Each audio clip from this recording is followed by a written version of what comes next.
નમસ્તે વિદ્યાર્થી મિત્રો, જીપીએસસી સ્ટેશન યુટ્યુબ ચેનલની અંદર આપ સર્વે વિદ્યાર્થીઓનું હાર્દિક સ્વાગત છે. અત્યારે આપણે જે સિરીઝ ચાલુ કરવા રહી છે કે જે નજીકના ભવિષ્યની અંદર જીપીએસસીની એક્ઝામ લેવાની છે, જે જીપીએસસી 2022-23ની અંદર એક્ઝામ લેવાની છે, એના માટે જે આપણે છેલ્લા 5 વર્ષના જીપીએસસીના પેપરનું એનાલિસિસ કરવાનું છે કે 2017થી 2021ની અંદર 5 જીપીએસસી જે લેવાય છે એ જીપીએસસીના 5 વર્ષના પેપરનું આપણે ડિટેલની અંદર એનાલિસિસ કરીશું. આજે પાર્ટ 1 વિડીયોની અંદર આપણે ભૂગોળ વિષયથી શરૂઆત કરી રહ્યા છીએ. ઓકે, તો વિદ્યાર્થી મિત્રો, હજુ સુધી જો આપણે યુટ્યુબ ચેનલ સબસ્ક્રાઈબ ના કરી હોય તો વિદ્યાર્થીઓને એક નમ્ર અપીલ છે કે આપણી ચેનલ સબસ્ક્રાઈબ કરી દેજો, એટલે જ્યારે આપણે નવો વિડીયો અપલોડ કરીએ ત્યારે એનું નોટિફિકેશન સૌપ્રથમ તમને મળી જાય અને આપણા જે જીપીએસસીના ફેલો એસ્પાયરન્ટ છે ત્યાં સુધી આપણો વિડીયો શેર કરી દેજો. હવે વિદ્યાર્થી મિત્રો, આપણે પહેલો ક્વેશ્ચન અહીંયા જોવા જઈ રહ્યા છીએ. તો આ ક્વેશ્ચનની અંદર તમને ગેડ પર્વતોની લાક્ષણિકતાઓ વિશે પૂછ્યું છે. ઓકે, તો કે પૃથ્વીની સપાટી ઉપર ગેડ પર્વતો એ સૌથી યુવાન પર્વતો છે. બીજું વાક્ય એવું આપ્યું છે, ગેડ પર્વતો સમુદ્ર તટેશીમાં જોવા મળે છે. ત્રીજો સ્ટેટમેન્ટ એવું છે, ગેડ પર્વતો સામાન્ય રીતે ચાપ આકારના જોવા મળે છે. તો પહેલાં આ ક્વેશ્ચન સોલ્વ કરતાની પહેલાં આપણે એ જોવું પડે છે કે ભારતમાં કેટલા પ્રકારના આપણને પર્વતો જોવા મળે છે. તો પહેલી એની અંદર જો ભારતની અંદર પહેલાં જોવા મળે છે ગેડ પર્વતો, બીજા પ્રકારના છે ખંડ પર્વતો, ત્રીજા છે જ્વાળામુખી પ્રકારના પ્રકારો, ચોથું છે શેષ પર્વતો અને પાંચમું છે ગુંબજ આકારના પર્વતો. આટલા ભારતની અંદર પર્વતો જોવા મળે છે. હવે આની અંદરથી આપણે જોવાના છે કે ગેડ પર્વતોની લાક્ષણિકતાઓ શું છે. તો મિત્રો પહેલાં યાદ રાખજો કે ગેડ પર્વત છે એ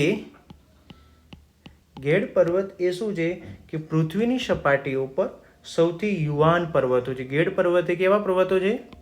યુવાન પર્વતો છે, ધ્યાન રાખજો મિત્રો. એના પછી છે ગેડ પર્વતો એ કયા પથ્થરમાંથી બનેલા હોય છે? સેડિમેન્ટરી. આ ખાસ ક્વેશ્ચન યાદ રાખજો. ગેડ પર્વતો એ સેડિમેન્ટરી રોકમાંથી બનેલા હોય છે. કે હવે જો ખડકોના 3 પ્રકાર છે મિત્રો, આ 3 પ્રકાર ખાસ તમે ધ્યાનમાં રાખજો. પહેલું છે ઇગ્નિકસ રોક એટલે કે અગ્નિકૃત ખડકો, બીજું છે મેટામોર્ફિક રોક એટલે કે રૂપાંતરિત ખડકો, અને ત્રીજું છે સેડિમેન્ટરી રોક એટલે કે પ્રસ્તર ખડકો. આ ખડકોના 3 પ્રકાર છે ને આના વિશે ક્વેશ્ચન ઘણી વખત પૂછાય છે. આ ટોપિકનો ક્વેશ્ચન આવે છે એટલે આપણે ડિટેલમાં લઈ લઈશું, પણ અત્યારે યાદ રાખજો કે ગેડ પર્વતો છે એ સેડિમેન્ટરી રોક એટલે કે પ્રસ્તર ખડકોમાંથી જ બનેલા હોય છે. એના પછી ત્રીજી લાક્ષણિકતા એવી છે કે ગેડ પર્વતોની લંબાઈ એ તેની પહોળાઈની સાપેક્ષમાં વધારે હોય છે. આ સ્ટેટમેન્ટ ખાસ ધ્યાન રાખજો મિત્રો, યાદ રાખજો. ગેડ પર્વતોની લંબાઈ છે એ એની પહોળાઈની સરખામણીમાં વધારે હોય છે. દાખલા તરીકે આપણે યાદ રાખીએ કે હિમાલય પર્વત છે એ આપણને ખબર છે કે યુવાન પર્વત છે, અને યુવાન પણ કેવો છે? ગેડ પર્વત. અને હવે હિમાલય જે પર્વત છે એ ક્યાંથી ક્યાં સુધી ફેલાયેલો છે?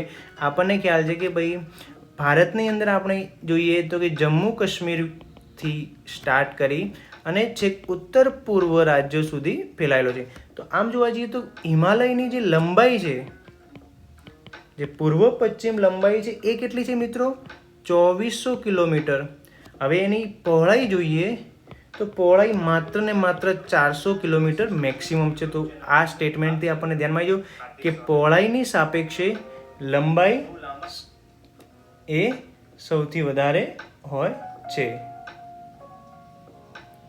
એના પછી બીજી કઈ છે એની ખાસ લાક્ષણિકતા? એ લાક્ષણિકતા આપણે જોઈએ તો કે ગેડ પર્વતો સામાન્ય રીતે 4 પ્રકારના હોય છે. આ વાક્ય તમારું બેઠું એની લાક્ષણિકતા છે. ગેડ પર્વતો શું હોય છે કે સામાન્ય રીતે ચાપ આકારે જોવા મળે છે, ને જેની એક બાજુ અંતરગોળ અને જ્યારે બીજી બાજુ બહિર્ગોળ ઢાળ હોય છે. આની અંદર કંઈ સમજવું નથી, આ એક ફેક્ચ્યુઅલ ડેટા છે, એ તમારે ધ્યાનમાં રાખવાનું છે. નેક્સ્ટ એની જે લાક્ષણિકતા છે એ છે ગેડ પર્વતો સામાન્ય રીતે સમુદ્ર તટથી નજીક જોવા મળે છે. દાખલા તરીકે ઉત્તર અમેરિકાની અંદર જે રોકીઝ પર્વતમાળા આવેલી છે, ઓકે, ઉત્તર અમેરિકાની અંદર રોકીઝ પર્વતમાળા એ કેવું હોય છે કે સમુદ્ર તટથી એકદમ નજીક જોવા મળે છે.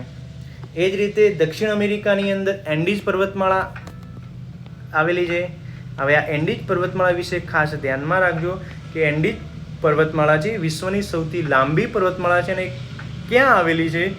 એ દક્ષિણ અમેરિકાની અંદર આવેલી છે, ખાસ ધ્યાન રાખજો.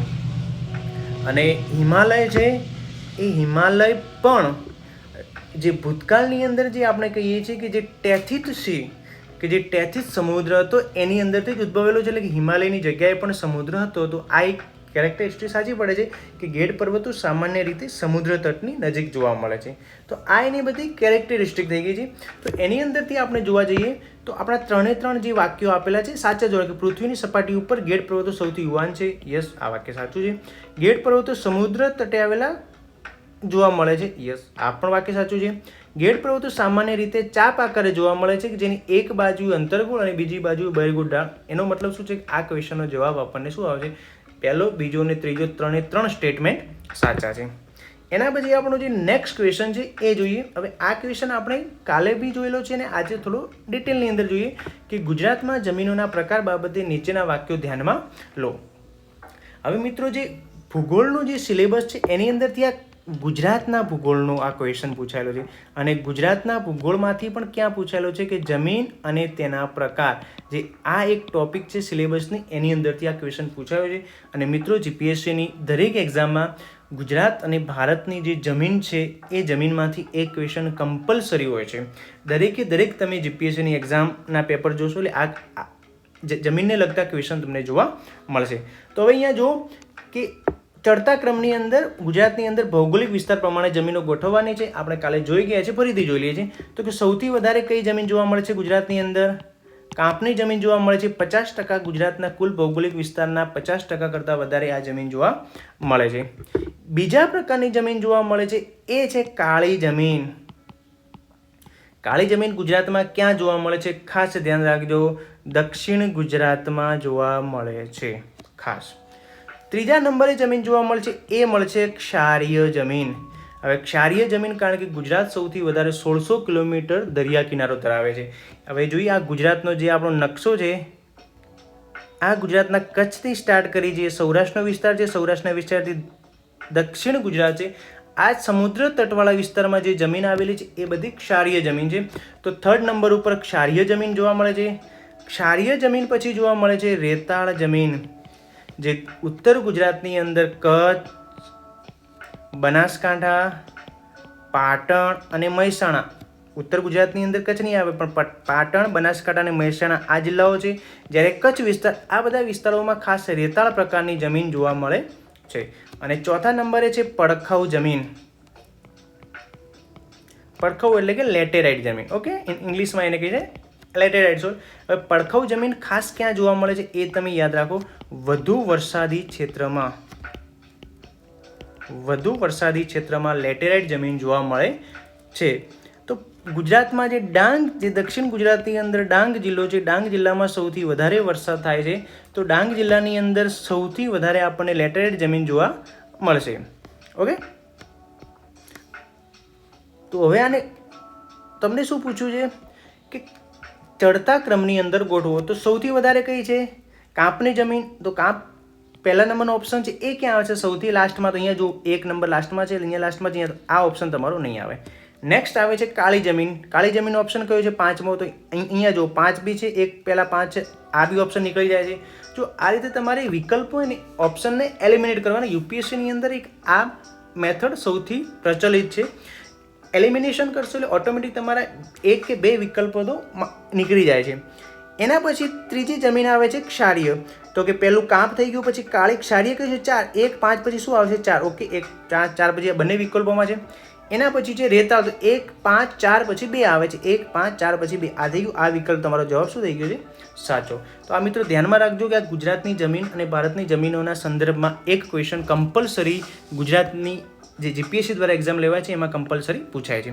નેક્સ્ટ ક્વેશ્ચન તરફ ચલો આપણે જોઈએ. આ વાક્ય પણ કદાચ કાલે આપણે જોયેલું છે કે નીચેના વિધાનો ધ્યાનમાં લો.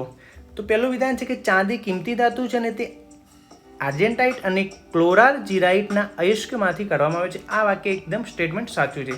બીજું છે કે સૌથી વધુ ચાંદીનું નિર્માણ ચિત્તોડગઢ એટલે કે રાજસ્થાન રાજ્યની અંદર થાય છે. ત્યારબાદ ગુજરાતના ભરૂચ વિસ્તારમાંથી થાય છે. હવે જો પહેલું વિધાન વાક્ય સાચું છે કે આ બી એના શું છે કે આર્જેન્ટાઇટ અને ક્લોરાઇટ બે એના રો મટીરિયલ છે, એટલે કે એને કહીશું આપણે અયસ્કમાંથી મેળવવામાં આવે છે. ઓકે, હવે ચાંદીનું સૌથી વધારે નિર્માણ ભારતની અંદર ક્યાંથી થાય છે? રાજસ્થાનમાં. આ વાક્ય અડધું સાચું છે, જ્યારે ગુજરાતની અંદર ક્યાંય ચાંદીનું ઉત્પાદન થતું નથી. આ બીજા નંબરનું વિધાન છે એ અડધું સાચું છે ને અડધું ખોટું છે. તો એનો મતલબ શું છે કે વિધાન એક સાચા છે, વિધાન એક સાચું છે ને પરંતુ વિધાન બે ખોટું છે. એનો સાચો જવાબ આવશે સી. પણ હવે આ ક્વેશ્ચનના સંદર્ભમાં આપણે ડિટેલની અંદર જોઈ લઈએ તો ધ્યાન રાખીએ કે ભારતમાં ચાંદીનું ઉત્પાદન કરતા કયા કયા રાજ્યો છે? તો સૌથી વધારે આવશે, પહેલાં આવશે રાજસ્થાન. રાજસ્થાનની અંદર જે કુલ ચાંદી આપણા ભારતની અંદર પેદા થાય છે એના 87 એટલે કે 90% આપણે લઈ શકીએ. બીજા નંબરે છે ઝારખંડ રાજ્યની અંદર 5% થાય છે. ત્રીજા નંબરે છે આંધ્રપ્રદેશ, એની અંદર કેટલા ટકા થાય છે? 3%. એના પછી છે કર્ણાટક રાજ્ય, કર્ણાટક રાજ્યની અંદર કેટલું થાય છે? 2%. અને એના પછી છે મધ્યપ્રદેશ છે, ઉત્તરાખંડ છે, ઓડિશા છે, મેઘાલય છે, સિક્કિમ છે, તમિલનાડુ છે અને મહારાષ્ટ્ર. આ બધાની સંયુક્ત રીતે 3 થી 4% જેટલું ઉત્પાદન થાય છે. તો આ બધા જો કદાચ હવે તમને ભવિષ્યની અંદર આગળની જીપીએસસીની એક્ઝામમાં પૂછાયેલી કે ભાઈ મહારાષ્ટ્રમાં સૌથી વધારે ચાંદીનું ઉત્પાદન થાય છે, તો આપણને ખ્યાલ આવી જાય કે ભાઈ સૌથી વધારે ક્યાં થાય છે? રાજસ્થાનમાં. એના પછી થાય છે ઝારખંડમાં. તો આ આપણે આ ક્વેશ્ચનની સંદર્ભમાં જે હતું આટલું આપણે કે સૌથી વધારે રાજસ્થાનમાં થાય છે, પછી ઝારખંડ, પછી આંધ્રપ્રદેશ અને કર્ણાટક. બાકીના ક્યાંય રાજ્યોમાં થતી નથી. નેક્સ્ટ ક્વેશ્ચન હવે આપણે જોઈશું. શિયાળામાં ઉત્તર શીત લહેરો નીચેના વિધાન વાક્યો ધ્યાનમાં લો. શિયાળામાં શું થાય છે કે ઉત્તર ભારત એ શીત લહેરોથી ગંભીર રીતે પ્રભાવિત થાય છે. એ સિમ્પલ છે, આ સ્ટેટમેન્ટ ફેક્ચ્યુઅલ છે. આપણને ખ્યાલ આવી જાય છે કે શિયાળામાં ઉત્તર ભારત શીત લહેરોથી સૌથી વધારે પ્રભાવિત થાય છે. અને જો તમે જમ્મુ કાશ્મીર, ઉત્તરાખંડ, પંજાબ, દિલ્હીનો વિસ્તાર તમે શિયાળાની અંદર જોઈશું તો સૌથી વધારે ઠંડી શિયાળામાં ત્યાં પડે છે. પછી શું છે કે હલકા દબાણ એટલે કે લો ડિપ્રેશનના કારણે હિમાલય વિસ્તારમાં ભારે હિમવર્ષા થાય છે. હવે આનો અંદર વિધાન એનો જવાબ નહીં આવે પણ જવાબ બી આવશે. એ ખાસ તમે સુધારી દેજો.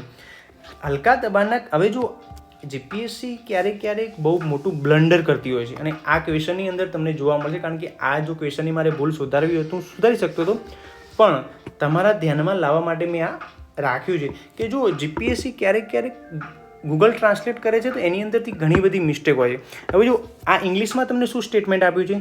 Heavy snowfall occurs in Himalaya region due to western disturbance, એટલે કે જે પશ્ચિમી જે વિક્ષેપણ છે એના કારણે. હવે અહીંયા તમને પશ્ચિમી વિક્ષેપણની વાત કરી છે. અહીંયા શું પૂછ્યું છે?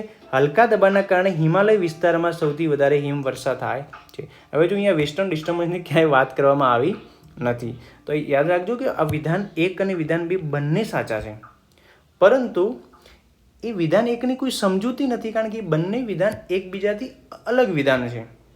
તો તમને ખ્યાલ આવે છે કે વિધાન 1 પણ એની જગ્યાએ સાચું છે, વિધાન 2 પણ સાચું છે, પરંતુ વિધાન 2 એ 1ની સમજૂતી નથી અને 1 એ 2ની સમજૂતી નથી. તો બંને વિધાન સેપરેટ છે, એટલે કે બોથ સ્ટેટમેન્ટ આર રાઇટ. પણ જો અહીંયા ગુજરાતી ટુ ઇંગ્લિશ ટ્રાન્સલેટ અને ઇંગ્લિશ ટુ ગુજરાતી ટ્રાન્સલેટ બીજા વાક્યમાં બહુ મોટું બ્લન્ડર છે, ભૂલ છે.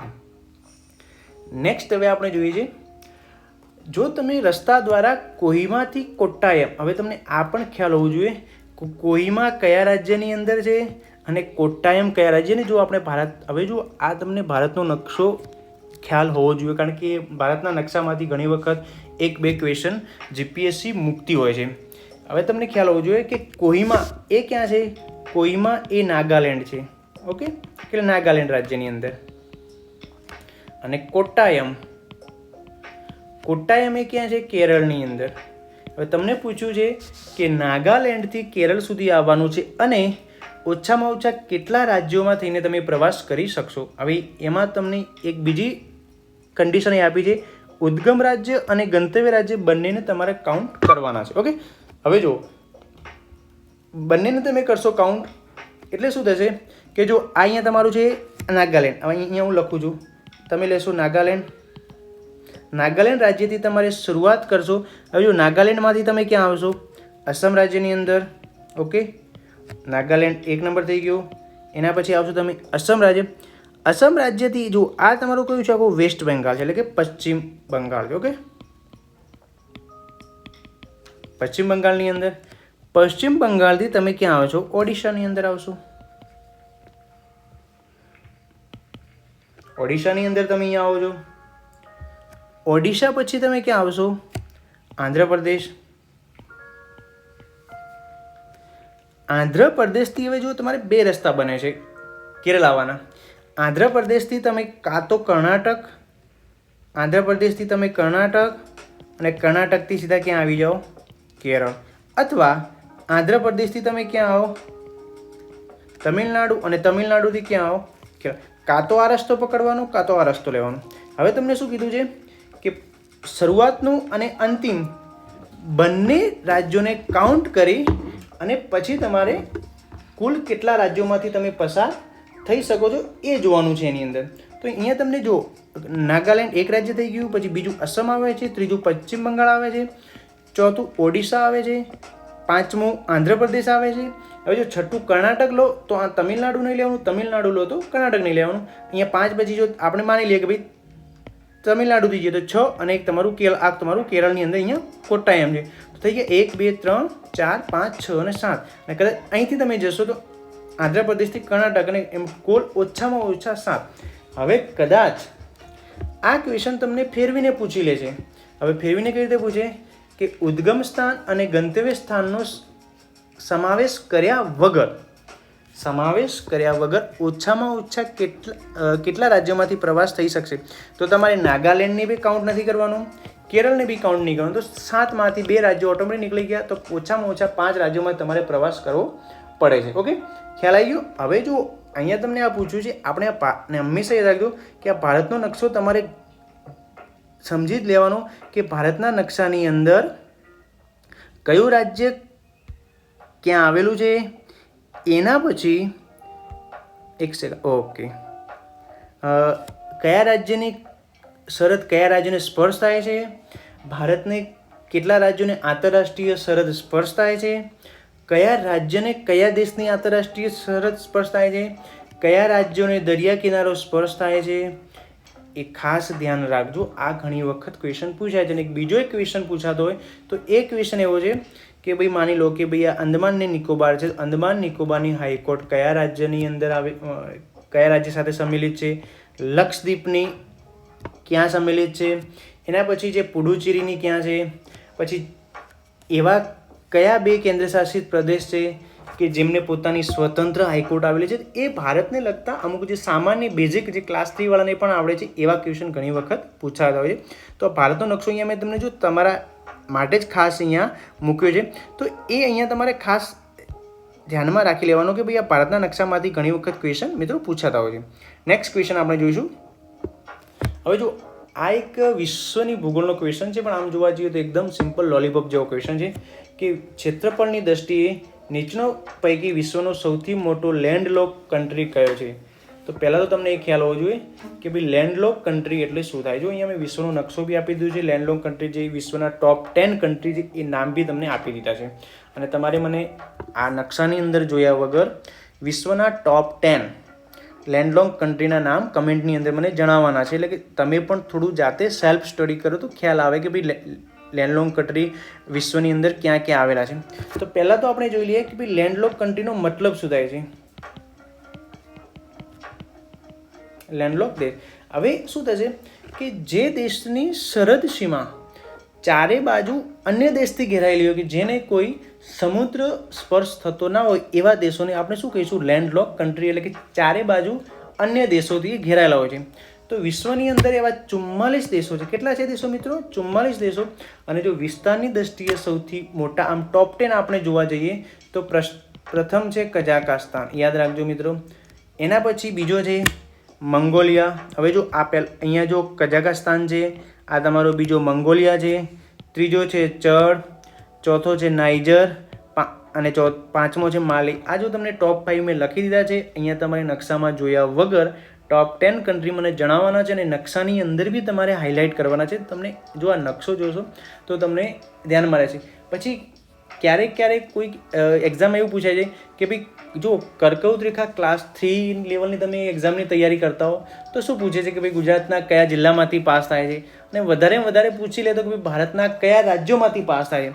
પણ જીપીએસસી લેવલની તમે તૈયારી કરો છો એ માટે એવું પૂછશે કે ભાઈ કર્કવૃત રેખા અથવા વિષુવવૃત્ત રેખા અથવા મકરવૃત્ત રેખા વિશ્વના કયા દેશોમાંથી પાસ થાય છે. તો એ વખતે તમે નકશો તૈયાર કરેલો હશે, નકશા સામે તમે જોયેલું હશે, તો તમને માની લો કે એવો ક્વેશ્ચન પૂછાય લે કે ભાઈ કર્કવૃત રેખા નીચેનામાંથી કયા રાજ્યોમાંથી પસાર થાય છે, તમને 5 દેશ આપેલા હોય અને એની અંદર માની લો કે ભાઈ દક્ષિણ આફ્રિકા લખેલું હોય, ચીલી લખેલું હોય, પેરુ લખેલું હોય અથવા ઓસ્ટ્રેલિયા લખેલું, તો તમને ઓટોમેટિક યાદ આવે કે ભાઈ ઓસ્ટ્રેલિયા એ દક્ષિણ ગોળાર્ધની અંદર છે, પછી દક્ષિણ આફ્રિકા દેશ એ પણ દક્ષિણ ગોળાર્ધમાં, તો ત્યાં ટોપિક ઓફ કેન્સર એટલે કે જે કર્કવૃત રેખા પસાર થવા નથી, તો ઓટોમેટિક એ તમે એલિમિનેટ કરી શકો છો. એટલે વિશ્વનો નકશો તમારે ધ્યાનમાં રાખવાનો. જ્યાં બી તમે સ્ટડી કરતા હો ત્યાં તમારી સ્ટડી ટેબલ સામે એક વિશ્વનો નકશો, એનો પોલિટિકલ અને ફિઝિકલ મેપ, પછી ભારતના નકશાનો પોલિટિકલ અને ફિઝિકલ મેપ અને ગુજરાતનો, એટલે કે 3 ને 3 6 નકશા તો હોવા જ જોઈએ.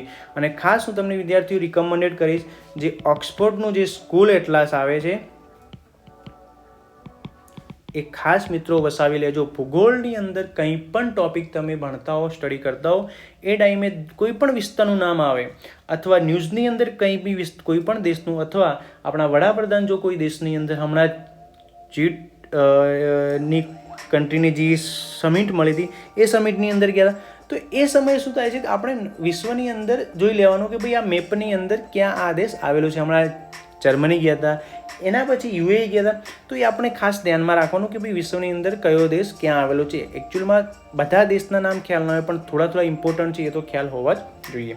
નેક્સ્ટ ક્વેશ્ચનમાં આપણે જોઈએ કે ભૂકંપ બાબતે નીચેને પૈકી કયા વિધાનો વાક્યો સાચા છે. હવે જો ભૂકંપની તીવ્રતા મર્કલી સ્કેલ ઉપર માપવામાં આવે છે.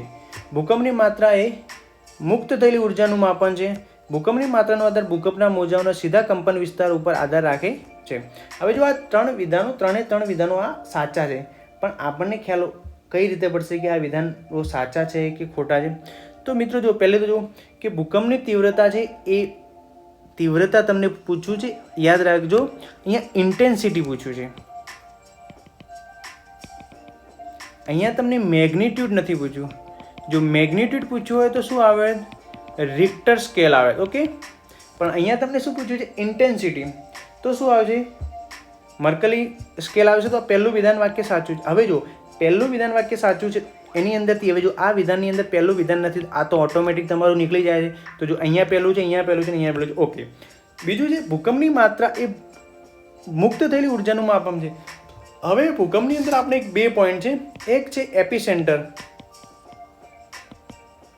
અને બીજું છે ફોકસ પોઈન્ટ, અથવા એને આપણે કહીએ છીએ હાઇપોસેન્ટર.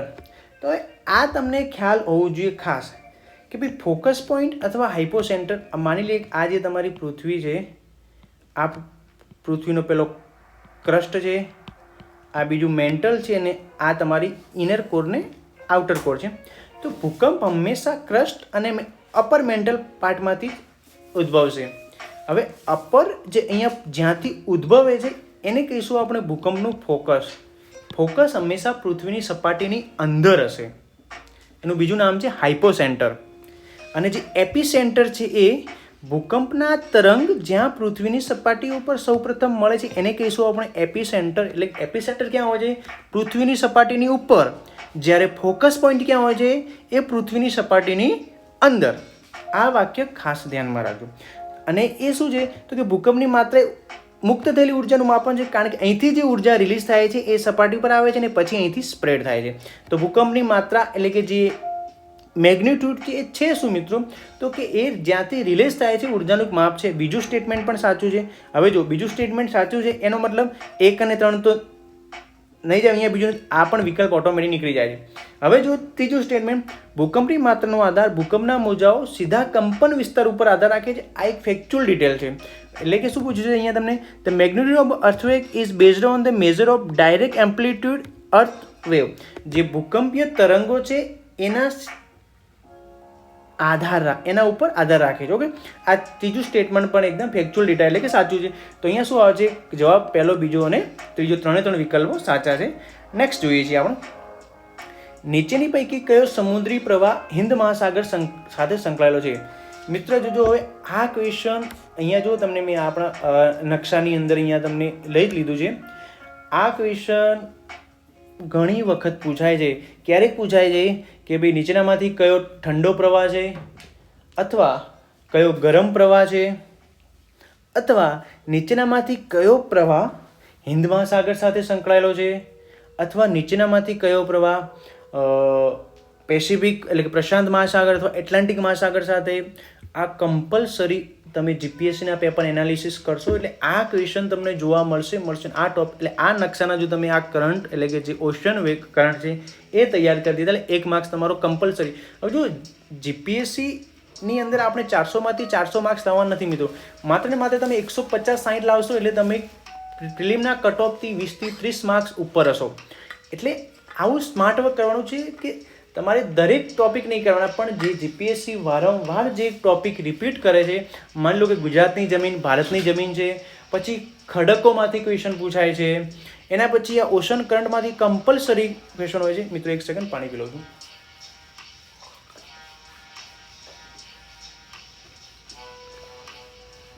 હા, જે ઓશન કરંટ પૂછાય છે. હવે જો આ તમને અહીંયા પ્રશ્ન પૂછાયેલો છે કે નીચેનામાંથી કયો સમુદ્રી પ્રવાહ હિન્દ મહાસાગર સાથે સંકળાયેલો છે. તો પહેલાં તો આપણને એ ખ્યાલ હોવો જોઈએ કે ભાઈ અહીંયા હિન્દ મહાસાગર આ છે એ આખો હિન્દ મહાસાગર છે. તો જો અહીંયા છે એક, હવે જો અહીંયા લાલ કલર છે એ બધા શું છે મિત્રો? ઓકે, જે લાલ કલરમાં છે એ છે તમારા વોર્મ કરંટ, અને જે બ્લુ કલરની અંદર છે એ તમારા છે કોલ્ડ કરંટ. તો અગોલાજ અને બીજું છે મોજામ્બિક, આ બે તમારા વોર્મ કરંટ છે. એના પછી છે north equatorial current, west Australian current. હવે અહીંયા તમને શું પૂછ્યું છે કે નીચેનામાંથી કયો સમુદ્ર પ્રવાહ હિન્દ મહાસાગર સાથે સંકળાયેલો છે? એવું તમને નથી પૂછ્યું કે કોલ્ડ કે વોર્મ કરંટ વિશે કશું પૂછ્યું. તો જો ફ્લોરિડા નહીં આવે, કેનરી નહીં આવે, કુરાઇલ નહીં આવે. સિમ્પલ છે કે તમારો અગોલાસ જો અહીંયા જે તમારો જે આફ્રિકાનો જે પૂર્વ કિનારો છે, અથવા આપણે હિન્દ મહાસાગરનો પશ્ચિમ કિનારો કહીશું, કે જ્યાં રેડ સી મતલબ લાલ સમુદ્ર ગલ્ફ ઓફ એડન છે એનાથી નીચેના વિસ્તારથી તમારો અગોલાસ કરંટ નીચેની તરફ વહે છે. તો આ સિમ્પલ થઈ ગયું. પણ આ નકશો તમે ખાસ ધ્યાન રાખજો કે ભાઈ ગલ્ફ સ્ટ્રીમ ક્યાંય છે, લેબ્રાડોર. જો આ તમારો સૌથી શું છે વર્લ્ડનો બેસ્ટ ફિશિંગ ઝોન છે. આ ક્વેશ્ચન પણ તમને પૂછાયેલો કે જ્યાં વોર્મ અને કોલ્ડ કરંટ એટલે કે ઠંડા અને ગરમ સમુદ્રી કરંટો મિક્સ થતા હોય છે, ત્યાં સૌથી વધારે ફિશિંગ ઝોન ઇમ્પોર્ટન્ટ હોય છે, કે ત્યાં ફિશિંગની ઇન્ડસ્ટ્રી સૌથી વધારે વિકસિત થયેલી હોય છે. એના પછી જે કુરોશિયો કરંટ, ઓયાશિયો કરંટ, એ ક્વેશ્ચન ઘણી વખત જીપીએસસીની એક્ઝામમાં ઘણી વખત હું નહીં કહું, પણ હું તો એવું જ કહીશ કે દર વખતે આ ક્વેશ્ચન તમને પૂછાય છે. ઓકે, અને એક વસ્તુ ખાસ યાદ રાખજો કે જે કુરાઇલ કરંટ છે એ કુરાઇલ કરંટનું બીજું નામ છે ઓયોશિયો કરંટ. યાદ રાખજો મિત્રો. આ હવે જે બુકમાં આપેલું છે ને એ આપણે ઓયોશિયો, જો અહીંયા પણ એવું જ લખેલું છે, ઓયોશિયો લખેલું છે. આ ઓયોશિયો કરંટનું બીજું નામ છે કુરાઇલ કરંટ. આ ધ્યાન રાખજો. આ ક્યાંય કુરાઇલ બુકમાં નહીં હોય. જો આ તમને ક્વેશ્ચન પૂછાઈ ગયું કુરાઇલ કરંટ, તો ખ્યાલ તો હોવો જોઈએ કુરાઇલ કરંટ શું છે. એ ઓયોશિયો કરંટ જે કોલ્ડ કરંટ છે કે જે પ્રશાંત મહાસાગર નોર્ધન પેસિફિક મહાસાગરની અંદર વહે છે, એ ઓયોશિયો કોલ્ડ કરંટ છે. એનું જે એક બીજું નામ છે એ કુરાઇલ કરંટ કહેવાય છે. ઓકે, નેક્સ્ટ ક્વેશ્ચન જોઈશું આપણે. વાતાવરણમાં ઊંચાઈના વધારા સાથે પાણીનું ઉત્કલન બિંદુ ઘટતું જાય છે. ઊંચાઈના વધતા વાતાવરણનું દબાણ ઘટતું જાય છે. હવે આમાં પૂછ્યું છે કે કયું વિધાન સાચું છે ને કયું વિધાન ઘટતું છે. હવે જુઓ, પહેલું વિધાન જોઈએ કે વાતાવરણમાં ઊંચાઈના વધારા સાથે પાણીનું ઉત્કલન બિંદુ ઘટતું જાય છે. આ વિધાન એકદમ સાચું છે મિત્રો. કેમ? કારણ કે હવાનું દબાણ જેટલું વધારે હશે એટલું પાણી ઊંચા તાપમાને ઉકળશે. આ એક નિયમ છે કે દબાણ જેટલું વધારે હશે તેટલું પાણી શું કરશે મિત્રો? પાણી ઊંચા તાપમાને ઉકળશે. ઊંચા તાપમાને ઉકળશે એનો મતલબ શું થશે કે એનું ઉત્કલન બિંદુ વધારે હશે. અને હવે શું થાય છે કે વાતાવરણમાં જેમ જેમ ઉપર તરફ જઈએ છીએ, વાતાવરણની અંદર જેમ જેમ ઉપર તરફ એટલે કે ઊંચાઈ તરફ જઈએ તેમ તેમ શું થાય છે, એના દબાણની અંદર શું થાય છે? ઘટાડો થાય છે. હવે દબાણની અંદર ઘટાડો થાય તો શું થાય છે? પાણી ઓછા તાપમાને પણ ઉકળવા લાગશે. ઓકે, તો અહીંયા શું પૂછ્યું તમને, વાતાવરણમાં ઊંચાઈના વધારા સાથે ઊંચાઈ જેમ જેમ વધે છે એમ શું થાય છે, દબાણ ઘટે છે. અને મેં પહેલાં જ તમને કીધું છે કે જો દબાણ વધશે તો પાણીનું ઉત્કલન બિંદુ વધશે, પરંતુ અહીંયા શું છે કે વાતાવરણની અંદર જેમ જેમ આપણે ઉપર જઈએ છીએ એમ દબાણ ઘટતું જાય છે. હવે દબાણ ઘટે છે તો પાણી ઓછા તાપમાને પણ ઉકળવા લાગશે. ઓછા તાપમાને ઉકળશે એનો મતલબ પાણીનું ઉત્કલન બિંદુ ઘટી જશે. તો આ પહેલું વાક્ય સાચું છે કે વાતાવરણમાં ઊંચાઈના વધારા સાથે પાણીનું ઉત્કલન બિંદુ ઘટતું જાય છે, એકદમ સનાતન સત્ય છે. ઊંચાઈના વધારા સાથે વાતાવરણનું દબાણ ઘટતું જાય છે. મિત્રો આપણે સમજી લીધું કે દબાણના વધારા સાથે ઊંચાઈના વધારા સાથે વાતાવરણનું દબાણ શું થાય છે, ઘટે છે, વધવાના બદલે ઘટે છે. તો આ વિધાન ખોટું છે. તો અહીંયા શું આવશે જવાબ તમારો કે ભાઈ શું આવશે કે વિધાન 1 સાચું છે અને વિધાન 2 ખોટું છે. ઓકે, આ ટાઈપના કન્સેપ્ચ્યુઅલ ક્વેશ્ચન પણ પૂછાય છે. નેક્સ્ટ ક્વેશ્ચન જોઈશું, ગુજરાતના જિલ્લાઓના ભૌગોલિક વિસ્તાર તેના કુલ વનાવરણની ટકાવારીના આધારે ગોઠવો. હવે આ ખાસ તમારે અહીંયા ધ્યાનમાં રાખવાનું છે. અહીંયા એક આપણે જોઈશું કે મેં એક મેપ મૂકેલો છે. ક્યાં ગયો છે મેપ? આ ઓકે, મેપ મને જોવા મળતો નથી. ક્યાં ગયો છે આપણો? ઓકે, આવ્યો. નહીં મેપ કદાચ મૂકાયો નથી અહીંયા, પણ જોઈ લઉં છું કદાચ અહીંયા હોય તો. ક્યાં ગયો છે મેપ?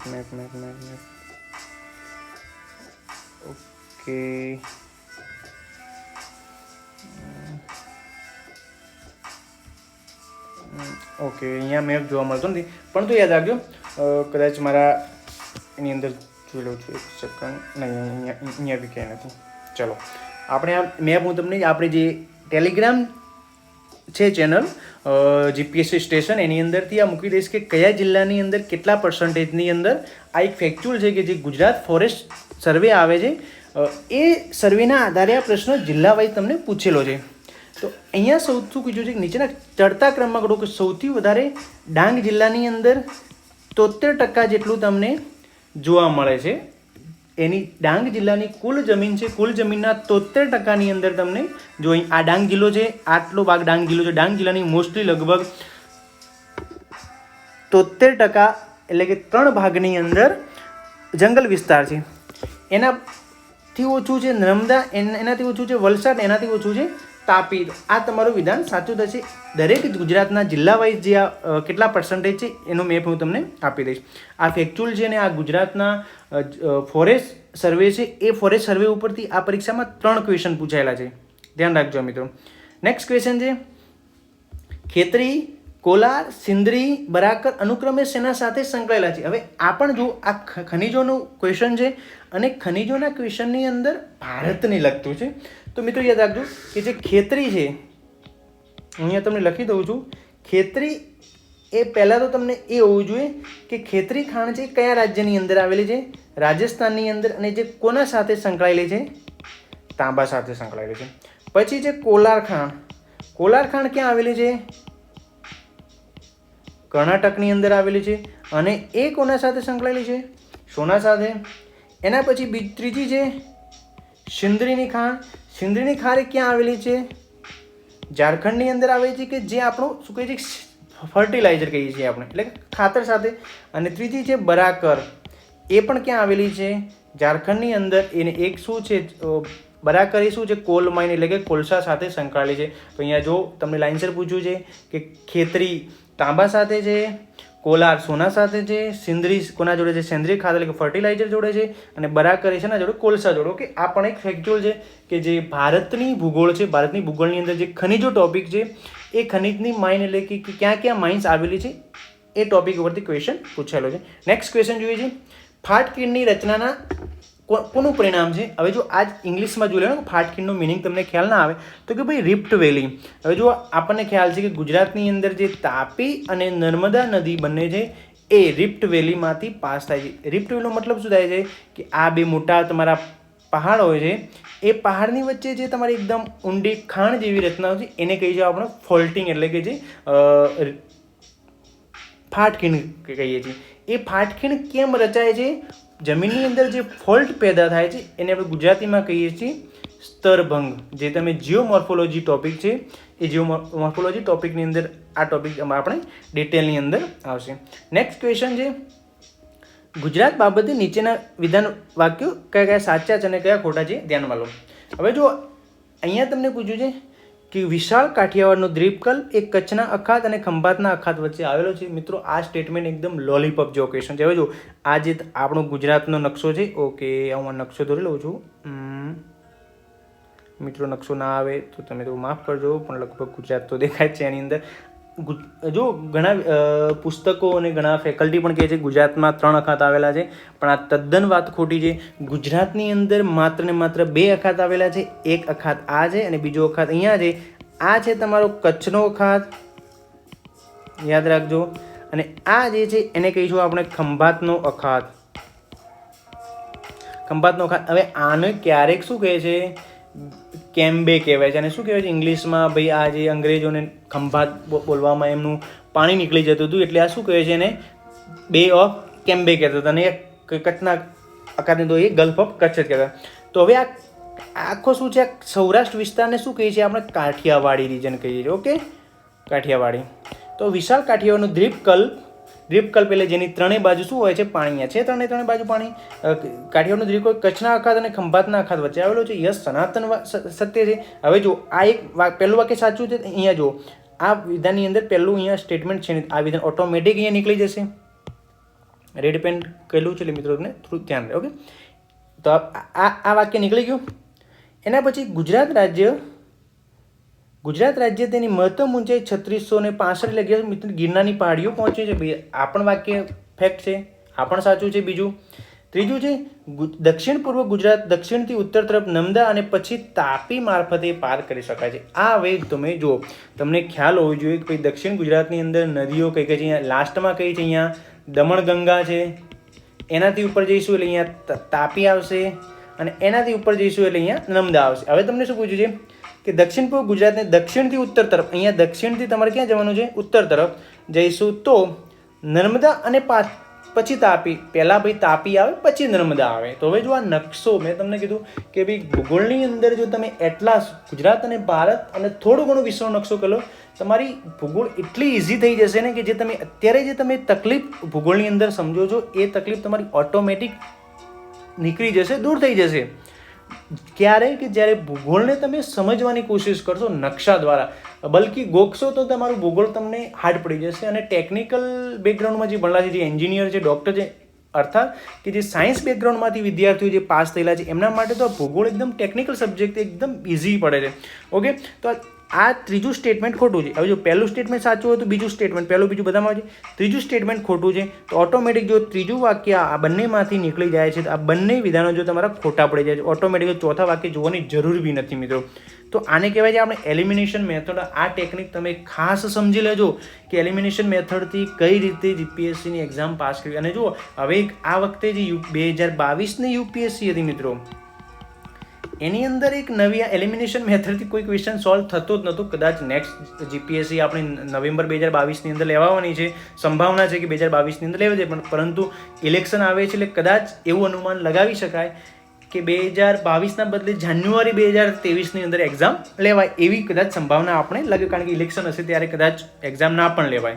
પણ એ વસ્તુ આપણા માટે ગૌણ વિષય છે. આપણે અત્યારે એ જ ધ્યાનમાં રાખવાની છે કે નવેમ્બર મહિનાની અંદર એક્ઝામ હશે, તો એની અંદર એલિમિનેશન મેથડ નહીં, ડાયરેક્ટ તમને એવું જ પૂછે છે કોઈ વિકલ્પ એક સાચો છે, મતલબ કોઈ પણ એક વિકલ્પ સાચો છે, કોઈ પણ 2 વિકલ્પ સાચા છે, કોઈ પણ 3 વિકલ્પ સાચા છે, કે આપેલ પૈકી એક પણ વિકલ્પ સાચા નથી. એટલે હવે તમારે એ નક્કી કરવાનું છે કયો વિકલ્પ સાચો છે ને કયો વિકલ્પ ખોટો છે. અર્થાત તમારું રીડિંગ એકદમ કોન્સન્ટ્રેટ હોવું જોઈએ કે નહીં આ તો એકચ્યુઅલ ડેટા સાચો છે કે ખોટો છે. ઓકે, નેક્સ્ટ ક્વેશ્ચન આપણે જોઈએ. નીચેના પૈકી કયા ખડકો અગ્નિકૃત પ્રકારના ખડકો છે? જો આ ભાઈ ક્વેશ્ચન પૂછાય છે અને કમ્પલસરી પૂછાય છે. મેં તમને કીધું હતું કે આ ખડકોનો ટોપિક આવશે, આપણે જોઈશું. ખડકો કેટલા પ્રકારના છે ભાઈ? 3 પ્રકારના છે, કે અગ્નિકૃત ખડકો છે, પછી છે પ્રસ્તર ખડકો, અને ત્રીજા છે રૂપાંતરિત ખડકો.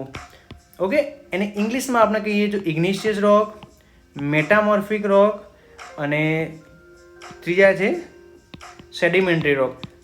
આ ક્વેશ્ચન પૂછાય છે ને પૂછાય. હવે આની અંદરથી કયા ખડકો અગ્નિકૃત છે, કયા પ્રસ્તર ખડકો છે અને કયા મેટામોર્ફિક ખડકો છે એ આપણે ખાસ જોવા પડશે. તો મિત્રો યાદ રાખજો કે જે લાવા બહાર નીકળે છે, મતલબ આપણે એને કહીશું, સોરી લાવાની પણ જ્વાળામુખી કહીશું, જે પૃથ્વીની સપાટી પર જ્વાળામુખી આવે છે એ પૃથ્વીના પેટાળમાંથી, જે પૃથ્વીની પેટાળની અંદર રહી જાય છે એને કહેવાય છે મેગ્મા, અને જે બહાર આવે છે એને કહેવાય છે લાવા. એ એક પ્રકારનું કેવું હોય છે, લિક્વિડ, એટલે કે પ્રવાહી સ્વરૂપ હોય છે.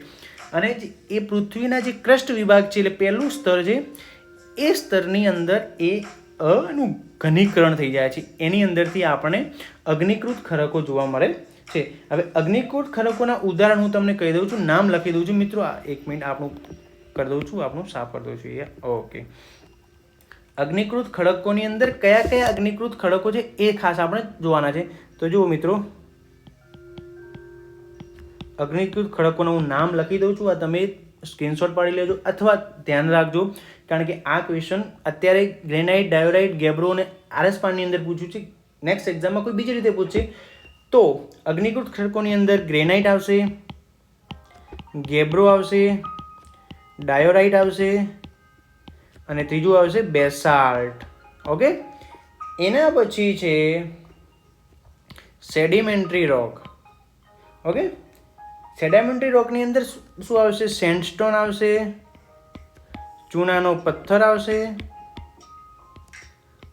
પોટાશ આવશે અને ગિઝરાઇટ આવશે. આ એને પથ્થરના બધા પ્રકાર છે. અને મેટામોર્ફિકની અંદર એની અંદર શું આવશે? જીનીસોઇડ આવશે, સ્લેટ આવશે, આરસ પહાણ આવશે અને ક્વાર્ટઝ આવશે. ઓકે, ક્વાર્ટઝ એક જાતની રેતી છે. આ મેટામોર્ફિક. જો આરસ પાણી શું છે? અગ્નિકૃત ખડકનો પ્રકાર નથી. ચોથું જ્યાં જ્યાં આવે છે ઓટોમેટિક નીકળી જશે. અહીંયા 4 આવે છે, અહીંયા 4, અહીંયા 4, આ 3 નીકળી ગયા. નેક્સ્ટ ક્વેશ્ચન છે આપણો વિદ્યાર્થી મિત્રો, નીચેના પૈકી કયા વિધાનો સાચા છે? હવે જુઓ, આ ક્વેશ્ચન ઇકોનોમીની અંદર બી લઈ શકાય છે અને જિયોગ્રાફીની અંદર બી લઈ શકાય છે. હવે અહીંયા તમને પૂછ્યું છે કે જે પ્રાઇમરી સેક્ટર છે, સેકન્ડરી સેક્ટર છે, ટર્સરી સેક્ટર છે,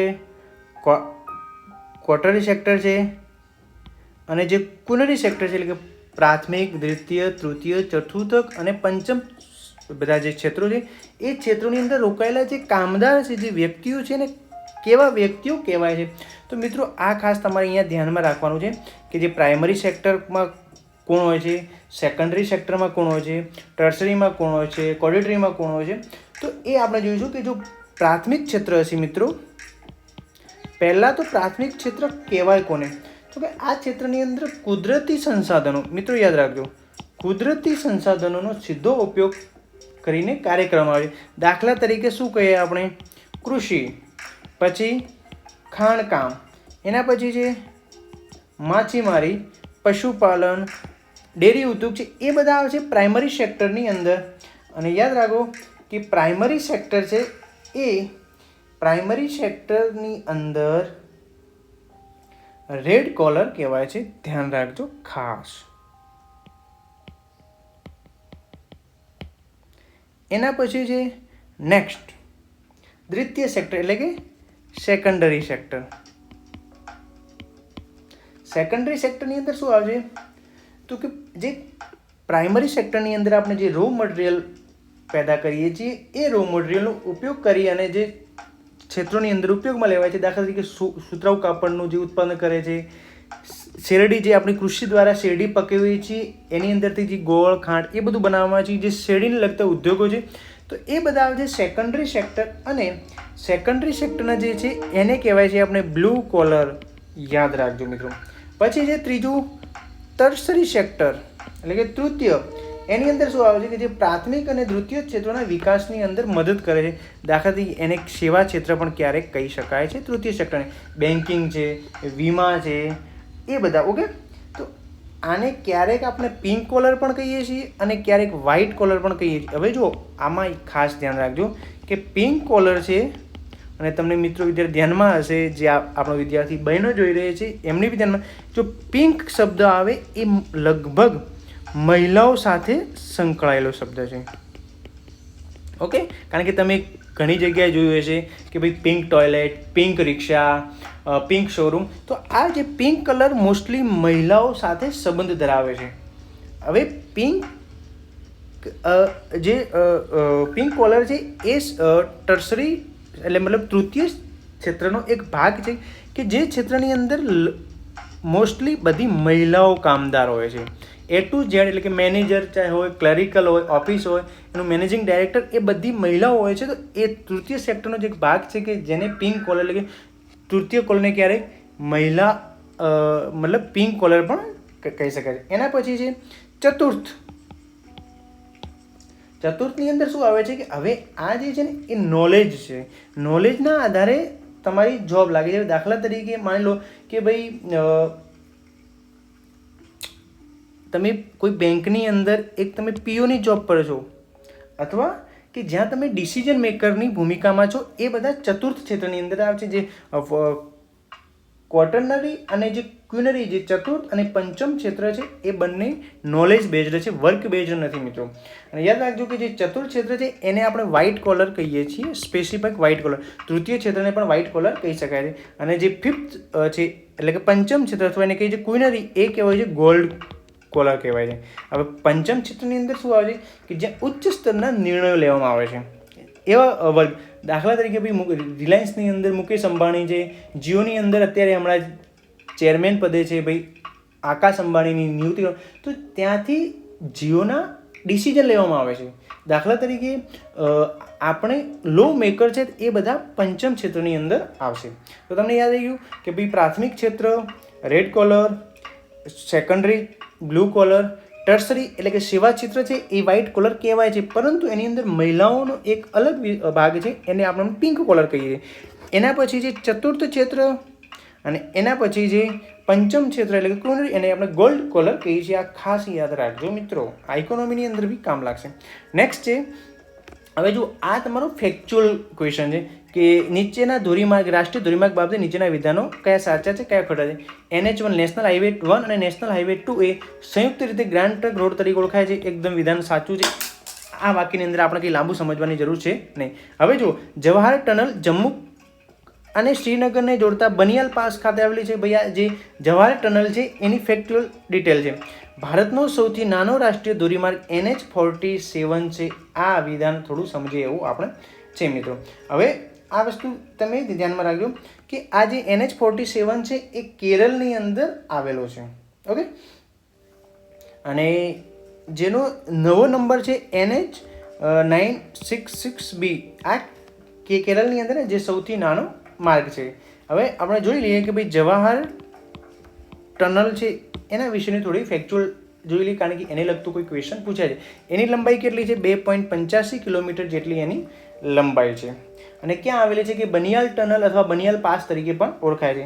આ ટનલના કારણે તમે 12 મહિના એટલે કે વાર્ષિક શ્રીનગર અને જમ્મુ વચ્ચેની રોડ સુવિધા ચાલુ, કારણ કે ભાઈ શિયાળાની અંદર ત્યાં એટલી બરફમારી થઈ જાય છે કે જે મેન હાઈવે છે બંધ થઈ જાય છે, એટલે ટનલમાંથી આ રોડ 24 કલાક 24/7 ચાલુ રહેશે. હવે કાશ્મીરની અંદર બીજી અન્ય ટનલો પણ આવેલી છે, જે શ્યામા પ્રસાદ મુખર્જી ટનલ કહેવાય છે, પછી નંદની ટનલ કહેવાય છે, પીર પંજાલ ટનલ કહેવાય છે. એ બધી આપણે આગળ જ્યારે એ ટોપિક આપણે લઈશું ત્યારે આપણે ધ્યાનમાં લેતા રહીશું.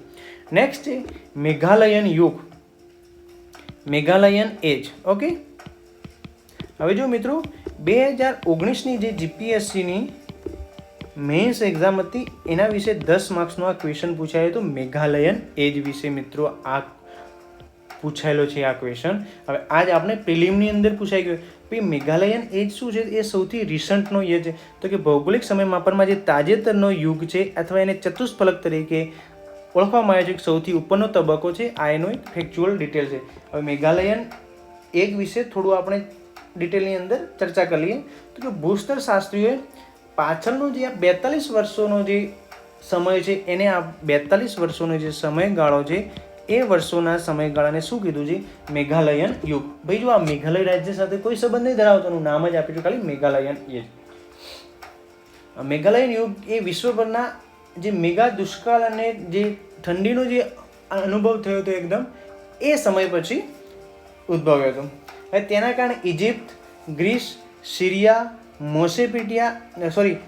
મેસોપોટેમિયા એ બધા જે સભ્યતાઓ હતી એ બધી સભ્યતાના પતન બાદ આ શરૂ થયું હતું.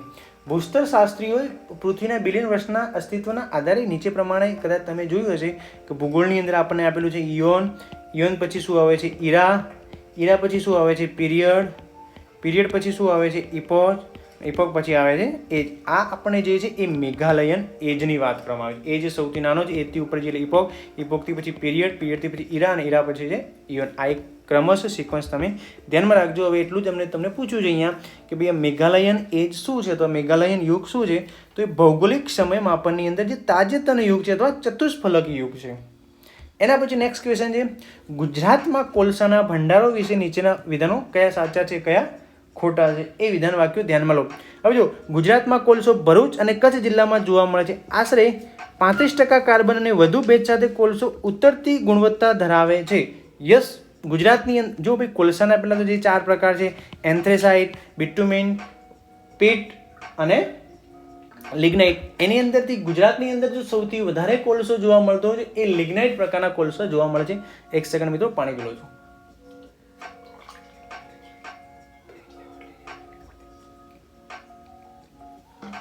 નેક્સ્ટ સ્ટેટમેન્ટ છે, ગુજરાતમાં કોલસો ભરૂચ જિલ્લામાં જોવા મળે છે અને તેમાં કાર્બન અને ભેજની માત્ર 80%, કાર્બનની માત્ર 80% અને ભેજની માત્ર 10%. આ વિધાન મિત્રો તદ્દન ખોટું છે.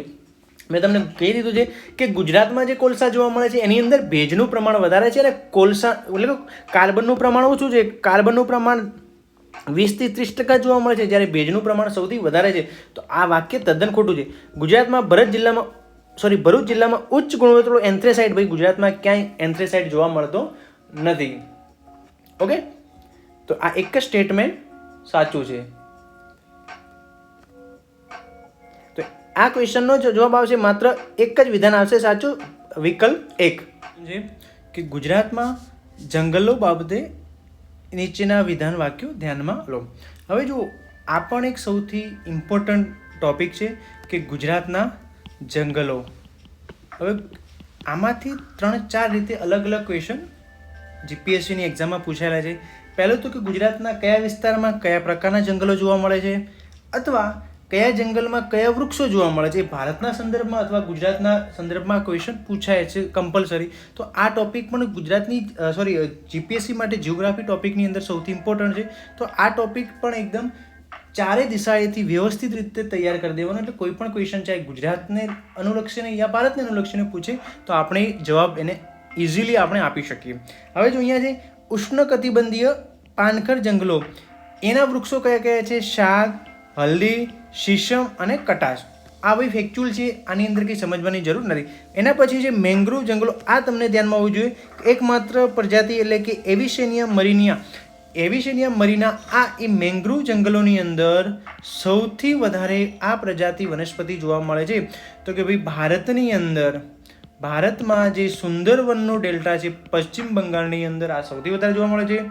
ગુજરાતની અંદર જે તટીય જિલ્લા છે 14 જિલ્લામાં જોવા મળે છે મેંગ્રુવ જંગલો. આ ખાસ ધ્યાનમાં રાખજો. પછી જો પહેલું અને બીજું એનું શું થઈ જાય છે કે પહેલામાં એ આવી જાય છે, બીજાની અંદર પણ બી સાચું છે. ઉષ્ણકટિબંધીય સૂકા પાનખર જંગલો 60 સેન્ટીમીટરથી 120 સેન્ટીમીટર સુધીના વરસાદ પડે છે. ઉષ્ણકટિબંધીય એટલે કે એને કહેવાય છે ટ્રોપિકલ ડ્રાય ડેસિડ્યુઅસ ફોરેસ્ટ. એની અંદર એટલે કે અહીંયા જો 600 થી 1200 પણ શું સેન્ટીમીટર નથી, ખાસ રાખજો. આપણી બુકની અંદર લખેલું છે કે 60 થી 120 સેન્ટીમીટર જેટલો વરસાદ પડે છે. આ પણ વાક્ય સાચું છે. ઉત્તર ઉષ્ણકટિબંધીય જંગલો એટલે કે નોટ ટ્રોપિકલ ફોરેસ્ટ એ ક્યાં જોવા મળે છે, તો કે બનાસકાંઠા ગુજરાતની અંદર, ભાવનગર, ભૃગુ કચ્છ આ વિસ્તારોની અંદર ખાસ જોવા મળે.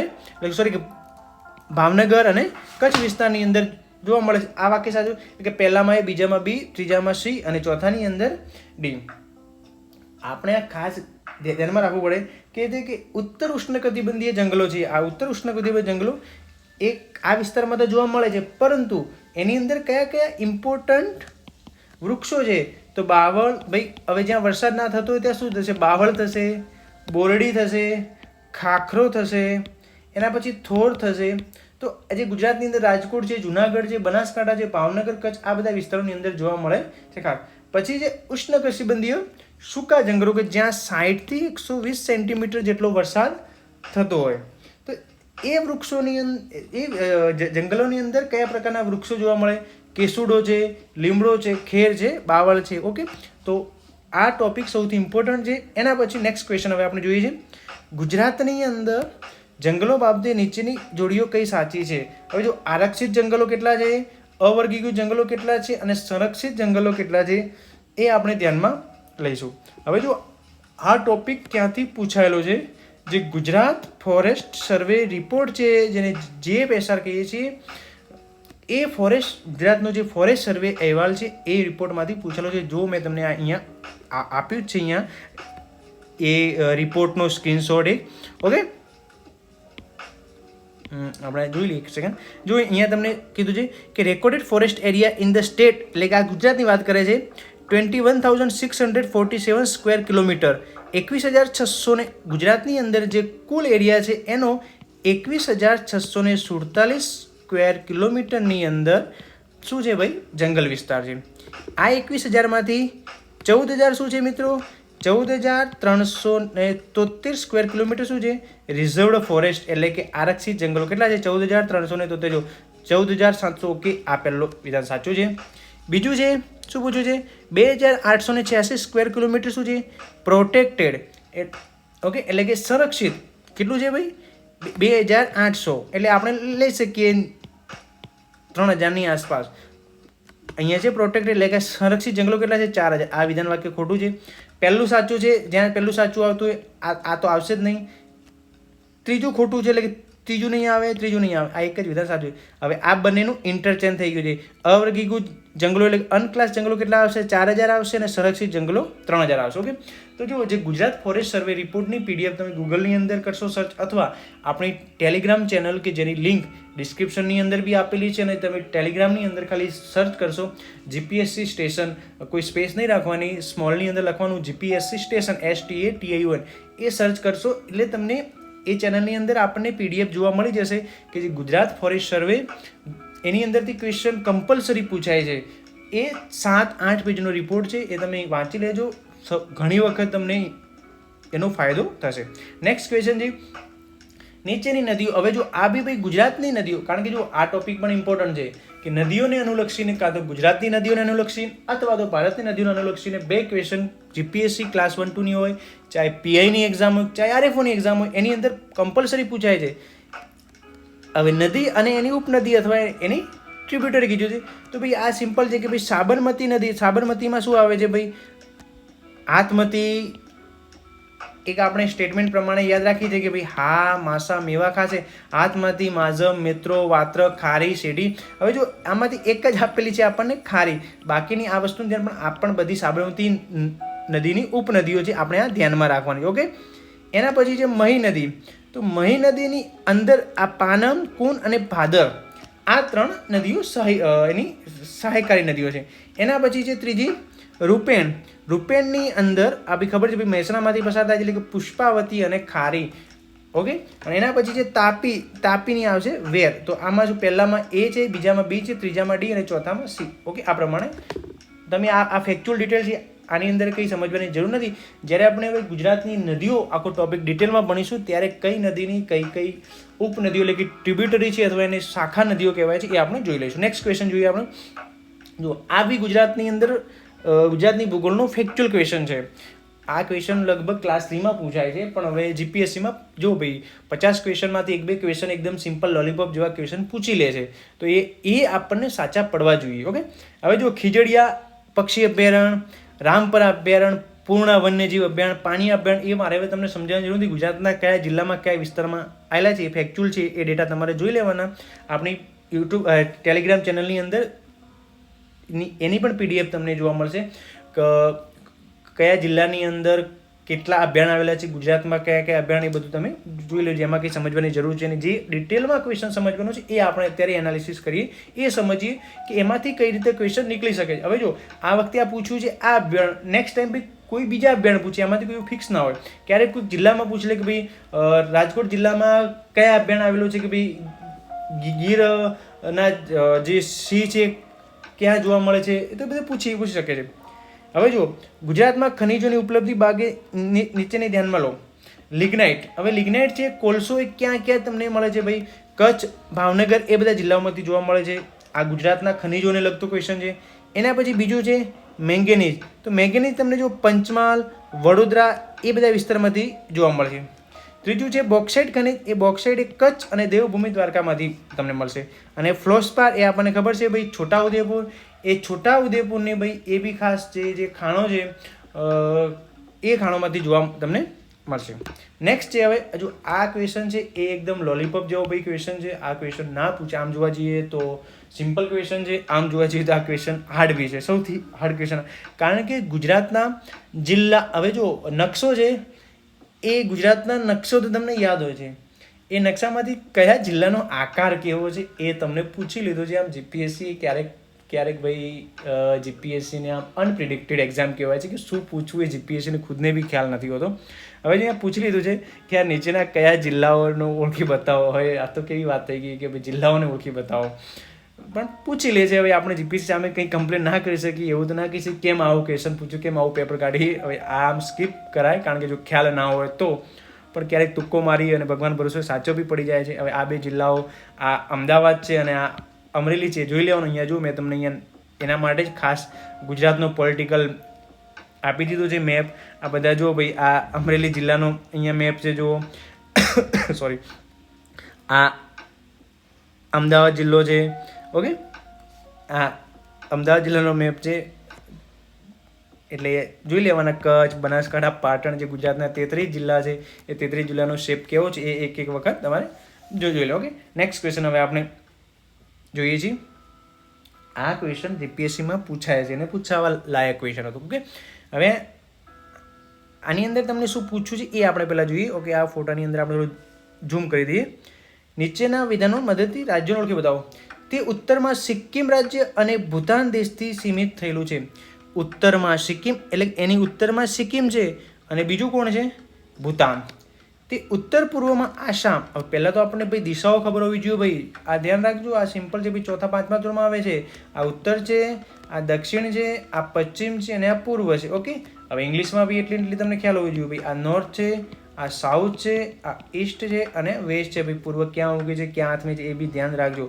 હવે એના પછી આ બી તમને 4 ખૂણાઓ યાદ રહેવા જોઈએ. ઓકે, અહીંયા અગ્નિ છે, અહીંયા તમારું નૈઋત્ય છે, અહીંયા વાયવ્ય છે અને અહીંયા ઈશાન છે. આ ભાઈ ખ્યાલ હોવો જોઈએ મિત્રો, સ્ક્રીનશોટ લઈ લેજો ખાસ. ઓકે, હવે અહીંયા પૂછ્યું છે ઉત્તર પૂર્વ આસામ રાજ્ય. એની ઉત્તર પૂર્વમાં કયું રાજ્ય છે? આસામ રાજ્ય છે. હા મિત્રો છે, આ જો યલો કલરનું છે. ઓકે, આસામ રાજ્ય છે. અને પૂર્વમાં બાંગ્લાદેશથી, આ બાંગ્લાદેશ રાજ્ય. તો ભાઈ આ કોની વાત કરવામાં આવી છે? પશ્ચિમ બંગાળની વાત કરવામાં આવી છે. સિમ્પલ વસ્તુ છે. હવે જો આ એક નકશામાંથી કેટલા ક્વેશ્ચન નીકળી શકે, પહેલાં તો જુઓ. પહેલાં તો એ પૂછાય કે ભાઈ નેપાળ દેશને કયા કયા ભારતના રાજ્યો સાથે સરહદ ધરાવે છે? તો જોજો ભાઈ, અહીંયા ઉત્તરાખંડથી સ્ટાર્ટ થશે, પછી અહીંયા ઉત્તર પ્રદેશ આવશે, અહીંયા પછી બિહાર આવશે. આ જો વેસ્ટ બંગાળનો ભાગ નેપાળને સ્પર્શ કરે છે. અને અહીંયા પછી આવશે આ સિક્કિમ રાજ્ય. સિક્કિમ એ નેપાળને પણ સ્પર્શ કરે છે, તિબેટ એટલે કે ચાઇનાને બી કરે છે અને ભૂતાનને પણ સ્પર્શ કરે છે. એના પછી આ બાંગ્લાદેશને પૂછી લે કે બાંગ્લાદેશને કયા કયા રાજ્યોની હદ સ્પર્શ કરે છે. અરુણાચલને ભૂતાનની હદ સ્પર્શ કરે છે કે નહીં. મ્યાનમારને કેટલા રાજ્યોની સ્પર્શ હદ કરે છે. આ ક્વેશ્ચન ભાઈ ઘણી વખત પૂછાય છે. પાકિસ્તાનને કેટલા રાજ્યો જોડે સરહદ ધરાવે છે. હરિયાણા એ પાકિસ્તાન જોડે સરહદ ધરાવે છે કે નહીં. હિમાચલ રાજ્ય એ પાકિસ્તાન અને ચાઇના બંને જોડે સરહદ ધરાવે છે કે નહીં. જમ્મુ કાશ્મીર, અત્યારે પહેલાં જમ્મુ કાશ્મીર રાજ્ય હતો, અત્યારે 5 ઓગસ્ટ 2019 પછી જે વિભાજનની એક્ટથી જમ્મુ કાશ્મીર અને લદ્દાખ બી અલગ અલગ કેન્દ્રશાસિત પ્રદેશ બની ગયા છે. એ જમ્મુ અને કાશ્મીર જે કેન્દ્રશાસિત પ્રદેશ છે એને ચાઇના જોડે સ્પર્શ મતલબ સરહદ છે કે નહીં. લદ્દાખને કે અફઘાનિસ્તાનની બોર્ડર કેટલી છે, બાંગ્લાદેશની બોર્ડર કેટલી છે, પછી ચાઇના કેટલા કિલોમીટર ધરાવે છે. આ બધા જે ફેક્ચ્યુઅલ છે ભારત વિશેની માહિતી ક્યારેક જીપીએસસી ભાઈ પૂછી લે છે. ઓકે, તો આ બધી માહિતીનો આપણે એક PDF બનાવી અને આપણી ટેલિગ્રામ ચેનલની અંદર અપલોડ કરી લઈશું. ઓકે, નેક્સ્ટ ક્વેશ્ચન હવે આપણે જોઈએ છીએ. હવે જો આ એક સિમ્પલ ક્વેશ્ચન તો ના કહેવાય, પણ જીપીએસસી લેવલની તમે પ્રિપેરેશન કરતા હો એટલે તમને આ એક ક્વેશ્ચન એકદમ સિમ્પલ લાગવો જોઈએ, કારણ કે આને તમને ફેરવીને પૂછ્યું છે. નીચેના વિધાન વાક્યોથી મદદથી સાચો જવાબ ઓળખી બતાવો. એક વ્યક્તિ 1 માર્ચ 2020ના રોજ IST એટલે કે ઇન્ડિયન સ્ટાન્ડર્ડ ટાઈમ, ભારતીય સ્ટાન્ડર્ડ ટાઈમના 8 વાગે નીકળે છે, એટલે 8 વાગે PM એટલે ખબર હોવી જોઈએ કે સાંજે ફ્લાઇટ દ્વારા અમદાવાદથી ન્યુયોર્ક જવા નીકળે છે. કુલ પ્રવાસનો સમય કેટલો છે ભાઈ? 24 કલાકનો. તો તે ન્યુયોર્ક ક્યારે પહોંચશે? હવે જો પહેલાં ખબર હોવી જોઈએ કે ભાઈ ઇન્ડિયન સ્ટાન્ડર્ડ ટાઈમ જે IST એ કેટલો છે? પ્લસ માઇનસ નહીં, ખાલી પ્લસ આવશે, +5:30. હવે જ્યારે ન્યુયોર્કનો છે એ આપણાથી 24 કલાક આગળ છે. એ કેટલો છે? ન્યુયોર્ક જો ભાઈ અહીંયા છે, અહીંયા આ જગ્યાએ છે. ઓકે, તો એનો -5 છે. આ બંને વચ્ચેનો જો સમયગાળો કરશો એટલે તમે 11 કલાક જેટલું થશે. આમ બી આપણને ખબર છે કે ભાઈ જ્યારે ભારતની અંદર દિવસ હોય ત્યારે અમેરિકામાં રાત હોય છે, અને જ્યારે અમેરિકામાં રાત્રિ હોય છે ત્યારે ભારતની અંદર દિવસ હોય છે. એટલે કે 12 કલાકનો ઓછા વધતો આપણે કહી શકીએ કે ભાઈ તફાવત છે. હવે ઓપ્શન પરથી તમારે જોવાનું છે. હવે જો અહીંયા શું પૂછ્યું છે કે વ્યક્તિ 1 માર્ચ, અને એક પહેલાં તમને કહી દઉં છું કે જે આ પ્રાઇમ મેરિડિયન છે કે જે 0 ડિગ્રી ટાઈમ ઝોન છે એ ઇંગ્લેન્ડના ગ્રીનવિચ શહેરમાંથી પસાર થાય છે. ઓકે, અહીંથી પસાર થાય છે. અહીંથી તમે પૂર્વ દિશામાં જશો એટલે તમારો શું કરશે? ગેઇન થશે તમારો. અહીંથી તમે પશ્ચિમ દિશામાં આવશો એટલે તમારો લોસ જશે, એટલે તમારો દિવસ ઘટી જશે, એટલે તારીખ ઘટી જશે અથવા જે બી સમય ઘટી જશે. જ્યારે પૂર્વ દિશાની આ તમે પ્રાઇમ મેરિડિયન એટલે કે તમારું ગ્રીનવિચ રેખા છે કે જેને આપણે 0 ડિગ્રી લાઇન કહીએ છીએ, અહીંથી તમારો સમય મપાય છે. આની પૂર્વની અંદર ભાઈ 12 કલાક છે, પશ્ચિમની અંદર 12 કલાક છે. હવે જો અહીંયા આપણે 5.5 કલાક આપણું ભારત આગળ છે, અને અહીંયા 5.5-6 કલાક અમેરિકા પાછળ છે, એટલે ટોટલ 11 કલાક જેવું થઈ જાય છે.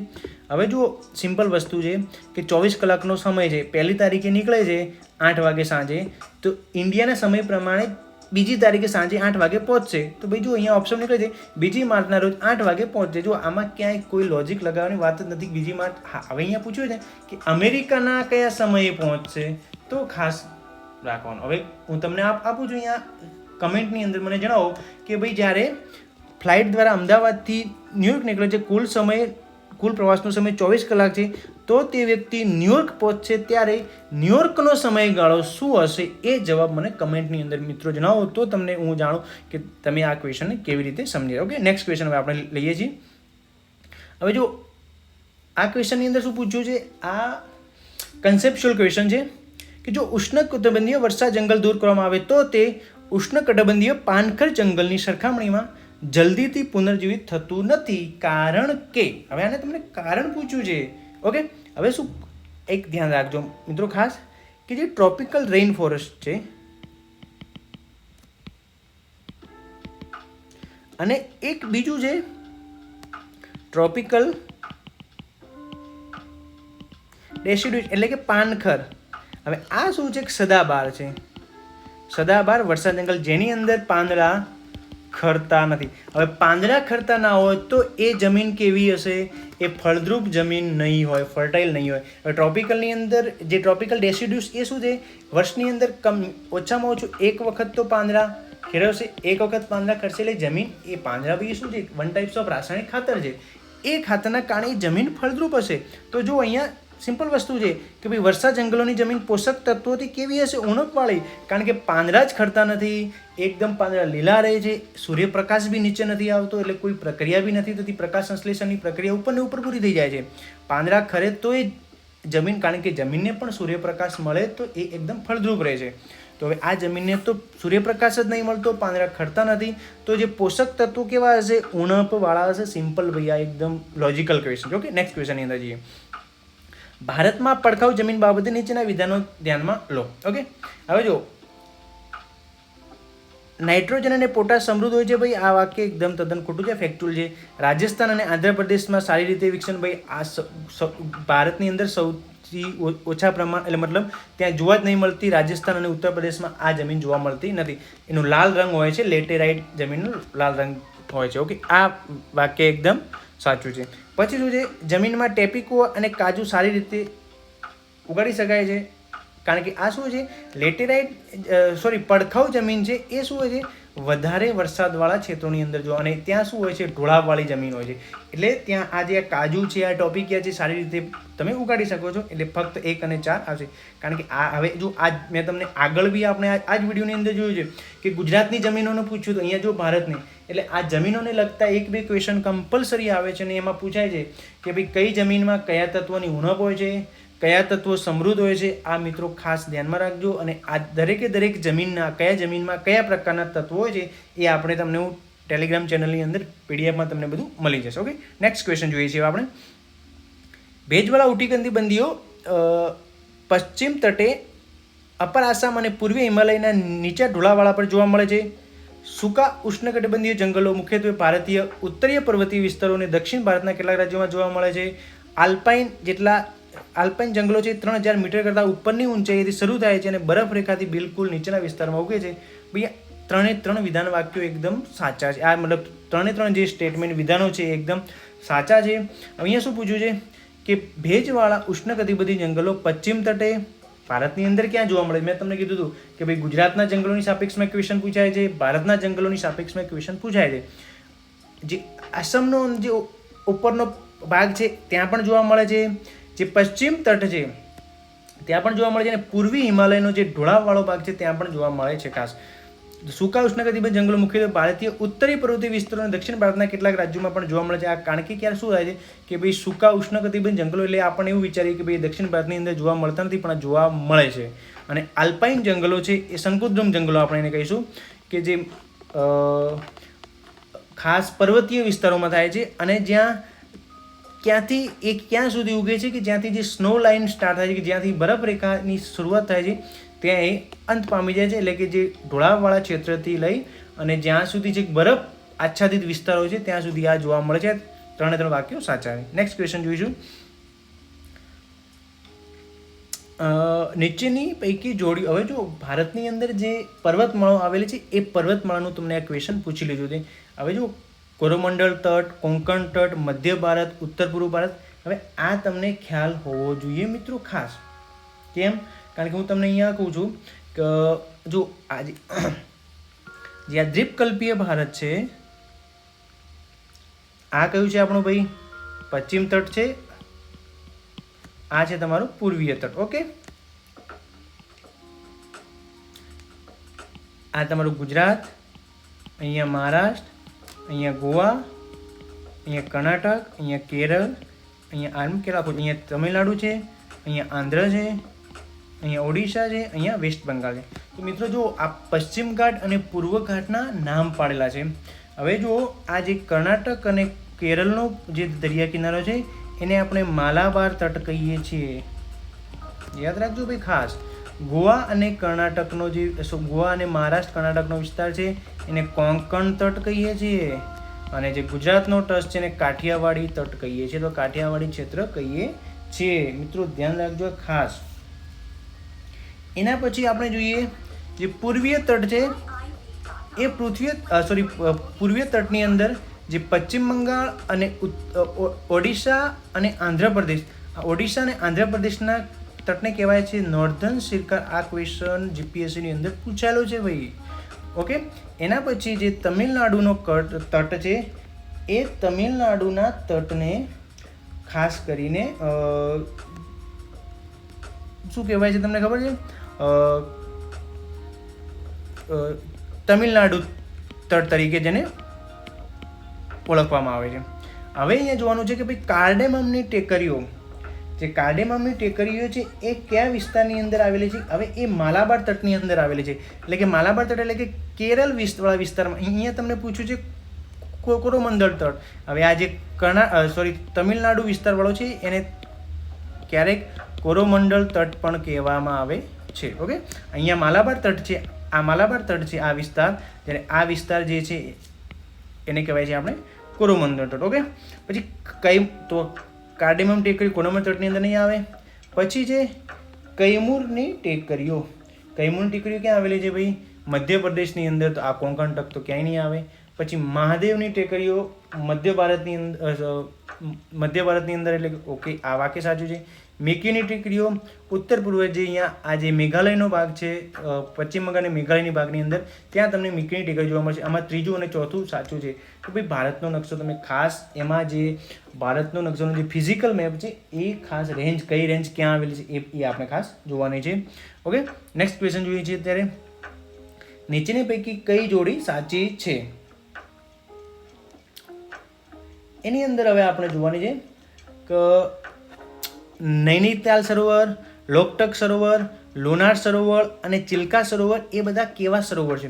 ભાઈ આપણને બધાને ખબર છે કે ભાઈ ચિલ્કા સરોવર છે એ લગુન સરોવર છે, કે લગુન એટલે કે ભાઈ જે સમુદ્ર કિનારાની નજીક એક ઉપસેલા ભાગમાં અથવા નીચાણવાળા ભાગની અંદર હોય છે. આ વાક્ય સાચું છે. લોનાર સરોવર મહારાષ્ટ્રની અંદર આપણને ખબર છે કે ભાઈ આ ક્રેટર તળાવ છે, આ બી ખબર છે આપણને. લોકટક સરોવર એ ભારતનું તરતું તળાવ છે, એ બી આપણને ખબર છે, એટલે કે ઓક્સબોલ વેટલેન્ડ છે. અને નૈનીતાલ સરોવર એ ટેક્ટોનિક જે પ્લેટો દ્વારા રચાયેલું છે. આ ચારે ચાર સ્ટેટમેન્ટ સાચા છે. નેક્સ્ટ ક્વેશ્ચન હવે આપણે અહીંયા જોઈશું નીચેનો પૈકી કયા વિધાનો ભારતીય ચોમાસાનું એટલે કે બ્રેકનું પ્રતિનિધિત્વ કરે છે? ઓકે,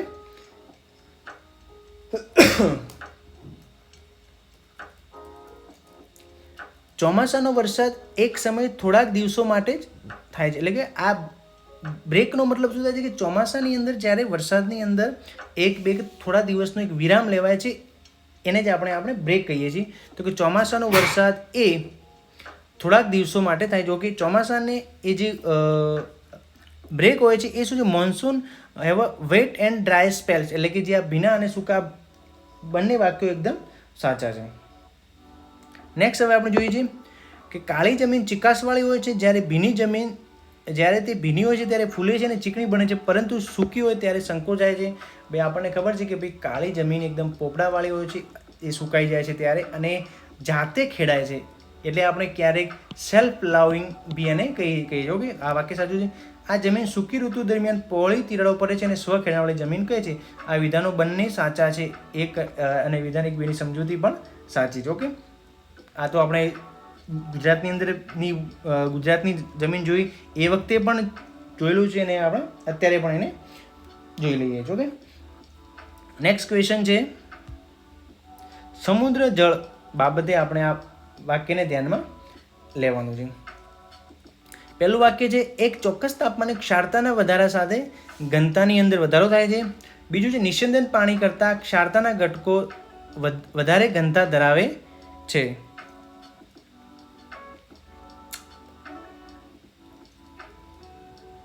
હવે આ ક્વેશ્ચનની અંદર બંને વાક્યો સાથે, કારણ કે એક ચોક્કસ તાપમાને ક્ષારતાના વધારા સાથે ઘનતા વધે છે, કારણ કે ભાઈ સમુદ્રના પાણીની ઘનતા ક્ષારતા વધારે હોય છે અને જેમ જેમ ક્ષારતા વધે તેમ તેમ એ પાણીની ઘનતા વધતી જાય છે. ભાઈ સિમ્પલ લોજિક છે. નિસ્યંદન પાણી કરતાં જો અહીંયા શું ઇંગ્લિશમાં લખ્યું છે, the compound of the salinity have a greater density than the distance water. સાચું છે કે નિસ્યંદન પાણી કરતાં જે ક્ષારીય પાણી હોય છે એ પાણીની ઘનતા વધારે હોય છે. ઓકે, નેક્સ્ટ ક્વેશ્ચન હવે આપણે અહીંયા જોઈએ છીએ. નેક્સ્ટ ક્વેશ્ચન છે કે નીચેના લક્ષણો દ્વારા વર્ગીકૃત થયેલો ઉદ્યોગ ઓળખી બતાવો. હવે જો આ જે લક્ષણો આપેલા છે એમાંથી આ કયો ઉદ્યોગ છે, તો આ લક્ષણો પરથી આ તમે વાંચો એટલે તમને ખ્યાલ આવે કે ભાઈ આ ફૂટલૂઝ ઉદ્યોગ છે.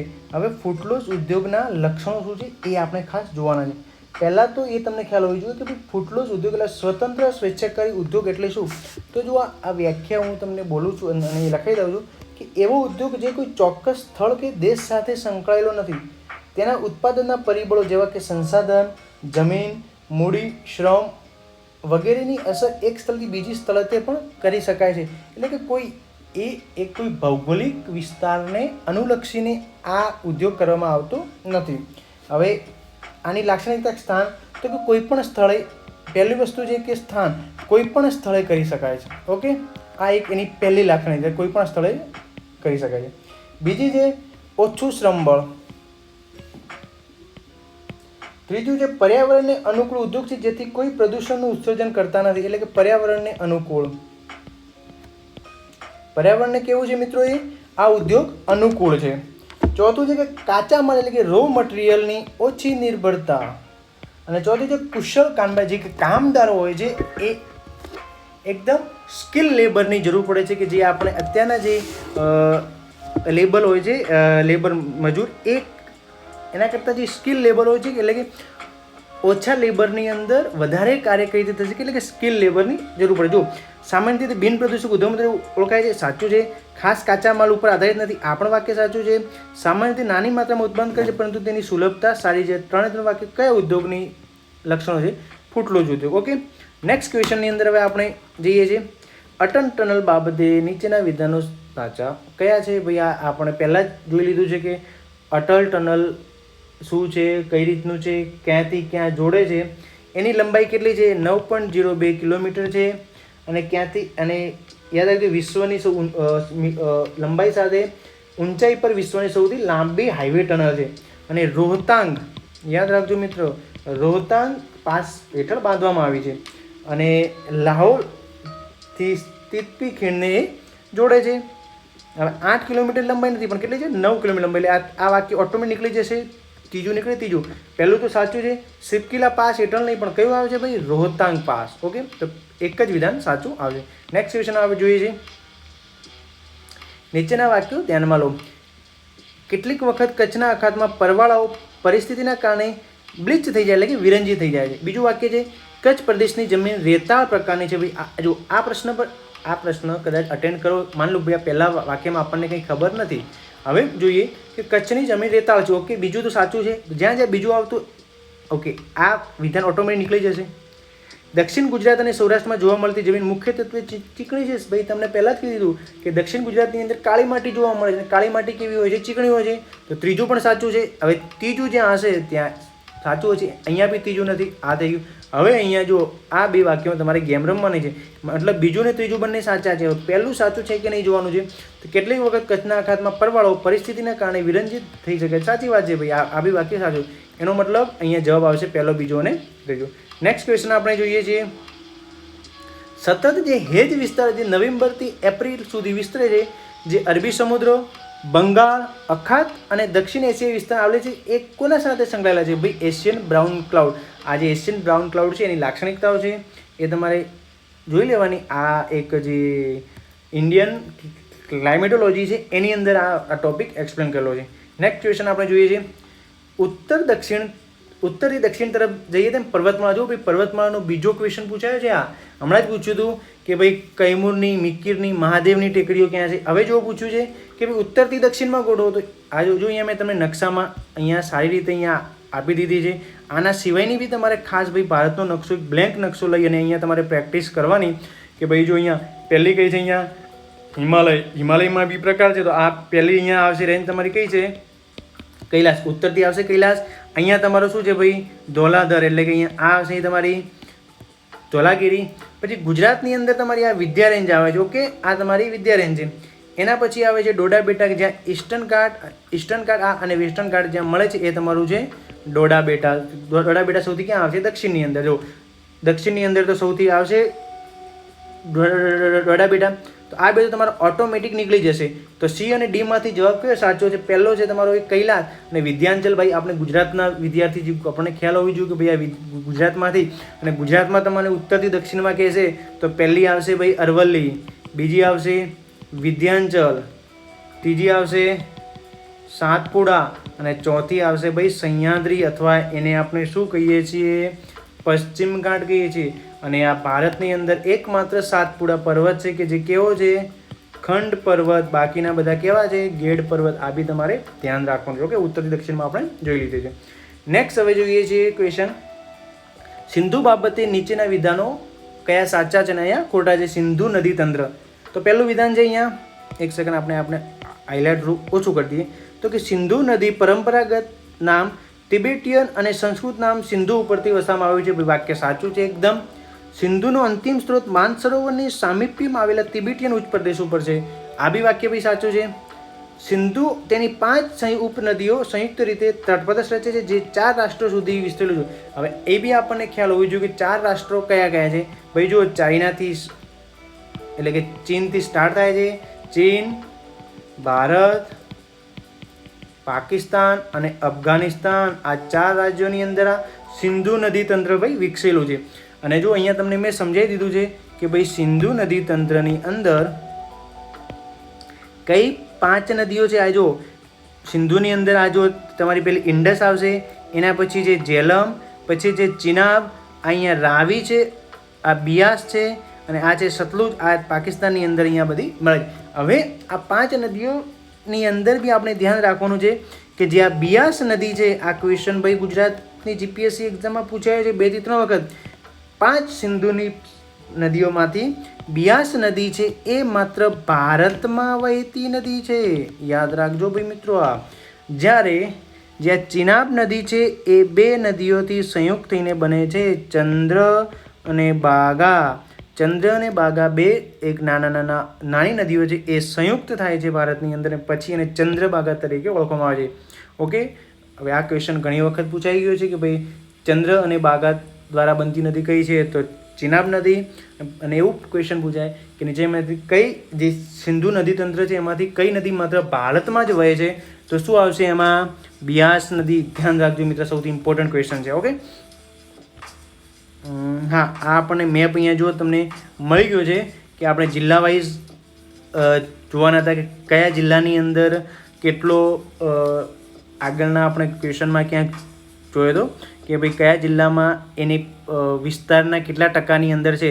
તો જો અહીંયા તમને જોઈ શકો છો કે ભાઈ તાપી છે, તો તાપીની અંદર 25% છે એના વિસ્તારની સાપેક્ષમાં વન ક્ષેત્ર.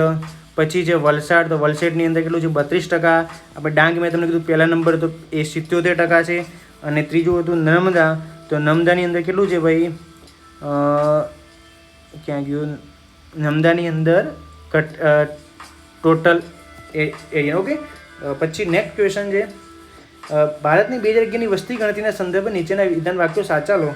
ભારતની વસ્તી ગીચતા 582 પ્રતિ ચોરસ કિલોમીટર છે. 2001 અને 2011 દરમિયાન વસ્તીમાં કુલ 18.11નો વધારો થયો છે. ભાઈ આ તો વાત સાચી છે, કારણ કે ઓલવેઝ ભારતની વસ્તીમાં વધારો થાય છે. ભારતમાં સાક્ષરતા દર અગાઉ 73.83%થી વધીને 83% થઈ ગયો છે. અને વસ્તી ગણતરી 2011માં 0 થી 6 વર્ષના બાળકોની વસ્તી 164.4 મિલિયન હતી. જો આ બીજું અને ચોથું વાક્ય સાચું છે, 2011ની વસ્તી ગણતરી છે એના ડેટા તમને પૂછ્યું છે. હવે યાદ રાખજો કે 2011ની વસ્તી ગણતરીમાં સાક્ષરતા દર ભાઈ 83% નહોતો, 74% હતો. અને 2000 ઓકે, એના પછી છે જેની વસ્તી ગીચતા હતી 582 નથી, વસ્તી ગીચતા હતી મિત્રો 382. યાદ રાખજો, આ ફેક્ચ્યુઅલ ડેટા ક્યારેક પૂછાય છે. નેક્સ્ટ ક્વેશ્ચન છે ભારતની આબોહવા ઉપર હિમાલય કઈ રીતે અસર કરે છે? તો ઉત્તર ભારતને એકદમ શીતળ થતું શું લખ્યું છે કે preventing north India from the becoming cold desert. એકદમ શીત રણ થતું રોકે છે. વાત સાચું છે ભાઈ. ઉત્તર ભારતમાં વરસાદ લાવવા પણ ઉપયોગી છે. વાત સાચી છે. દ્વીપકલ્પીય ભારત આબોહવામાં મધ્યમ શું લખ્યું છે? દ્વીપકલ્પીય ભારતમાં આબોહવાને મધ્યમ કરતી અસરો છે. આ કદાચ વાક્યમાં moderating effect of climate in peninsular India. ના ભાઈ, દ્વીપકલ્પીય ભારતની અંદર ક્યાંય આબોહવા હિમાલયને ક્યાંય અસર કરતું નથી. આ 2 જ વાક્યો સાચા છે. નેક્સ્ટ ક્વેશ્ચન છે આપણે ભીતરકણિકા રાષ્ટ્રીય ઉદ્યાનના બાબતે કયા વાક્યો સાચો છે? ભારતમાં બીજા ક્રમનું સૌથી મોટું મેંગ્રોવ તંત્ર છે. સાચી વાત છે. પહેલું તમને મેં કીધું હતું કે પશ્ચિમ બંગાળની અંદર જે સુંદરવનનો ડેલ્ટા છે રામસર હેઠળ સ્વીકૃત થયેલો છે. વાત સાચી છે. આ વિસ્તાર દરિયા કિનારે ઓલિવ રેડલી કાચબાઓ ઈંડા મૂકવા સ્થળાંતર કરીને આવે છે. એકદમ વાત સાચી છે કે જે અહીંયા ગહીરમાથા કરીને એક દરિયાઈ સેન્ચુરી છે. ઓકે, અહીંયા તમને ઓલિવ રેડલી ઈંડા મૂકે છે, વિશ્વની એક જ જગ્યાએ મૂકે છે. ઓકે મિત્રો, આ જે આપણે આજે 45 થી 46 ક્વેશ્ચન જોયા છે એ ભૂગોળ વિષયના આપણે પ્રશ્નો જોયા છે. એ 2021 જીપીએસસી પ્રિલિમની જે એક્ઝામ લેવાઈ હતી એ 2021ની અંદર, એટલે કે જે 26/12/2021ની એક્ઝામમાં ભૂગોળ વિષયનું આપણે એનાલિસિસ કરીને જોઈ લીધું છે. હવે તમને ખ્યાલ આવી ગયો કે ભાઈ ક્વેશ્ચન કયા ટોપિકમાંથી પૂછાય છે. હજી આપણે 2021 પછી 2020નું, 2019, 2018, 2017 આ 5 પેપર જોઈશું. એટલે તમને ઓટોમેટિક ખ્યાલ આવી જશે કે સૌથી વધારે કયા ટોપિકના પ્રશ્નો રિપીટ થાય છે. અત્યારે બી તમને કહી દઉં છું, ગુજરાતની અંદર જે જમીનો છે, નદીઓ છે, જંગલો છે અને ખનિજ, આ 5-7 ટોપિક છે સૌથી વધારે ગુજરાત અને ભારતના સંદર્ભમાં થાય છે. પછી ખડકો તો ગુજરાતની અંદર બી ક્યારે ખડકો, પછી ખનિજ છે તો ગુજરાતના સંદર્ભમાં, ભારતના સંદર્ભમાં, અને અભયારણ્યો એ ક્યારેક ક્યારેક ફેક્ચ્યુઅલ ડેટા તમને પૂછાતા રહે છે. અને જીઓમોર્ફોલોજીમાંથી જે ભૂકંપ છે એનું એક ક્વેશ્ચન કમ્પલસરી પૂછાય છે. તો મિત્રો આ લેક્ચર મને આશા છે કે તમને બધાને ગમ્યો હશે. ગમ્યો હોય તો વિદ્યાર્થી મિત્રો જે 2022-23ની અંદર જે જીપીએસસી આવી રહી છે એ જીપીએસસીની તૈયારી કરવા માટે આ લેક્ચર સિરીઝ તમને ઘણી બધી ઉપયોગી થશે. એના માટે બધા જે જીપીએસસી એસ્પાયરન્ટ છે ત્યાં સુધી આપણું લેક્ચર શેર કરી લેજો અને આપણા વિડીયોને લાઇક કરી લેજો મિત્રો. અને જો આપણી ચેનલને હજુ સુધી તમે સબસ્ક્રાઈબ ના કરી હોય તો સબસ્ક્રાઈબ કરી લેજો, કારણ કે વિદ્યાર્થી મિત્રો તમારા માટે જ આટલી મહેનત કરી અને આ વિડીયો ફ્રીમાં મૂકવામાં આવે છે. અને આના માટે માત્ર ને માત્ર જો તમારે પે કરવાનું હોય તો એક આપણી ચેનલને સબસ્ક્રાઈબ અને લાઇક એ જ તમારે પે કરવાનું છે, બાકી કોઈ અમાઉન્ટ પૈસાની રીતે કોઈ આપવાનું નથી. ખૂબ ખૂબ મિત્રો ધન્યવાદ. જય ભારત, જય હિન્દ.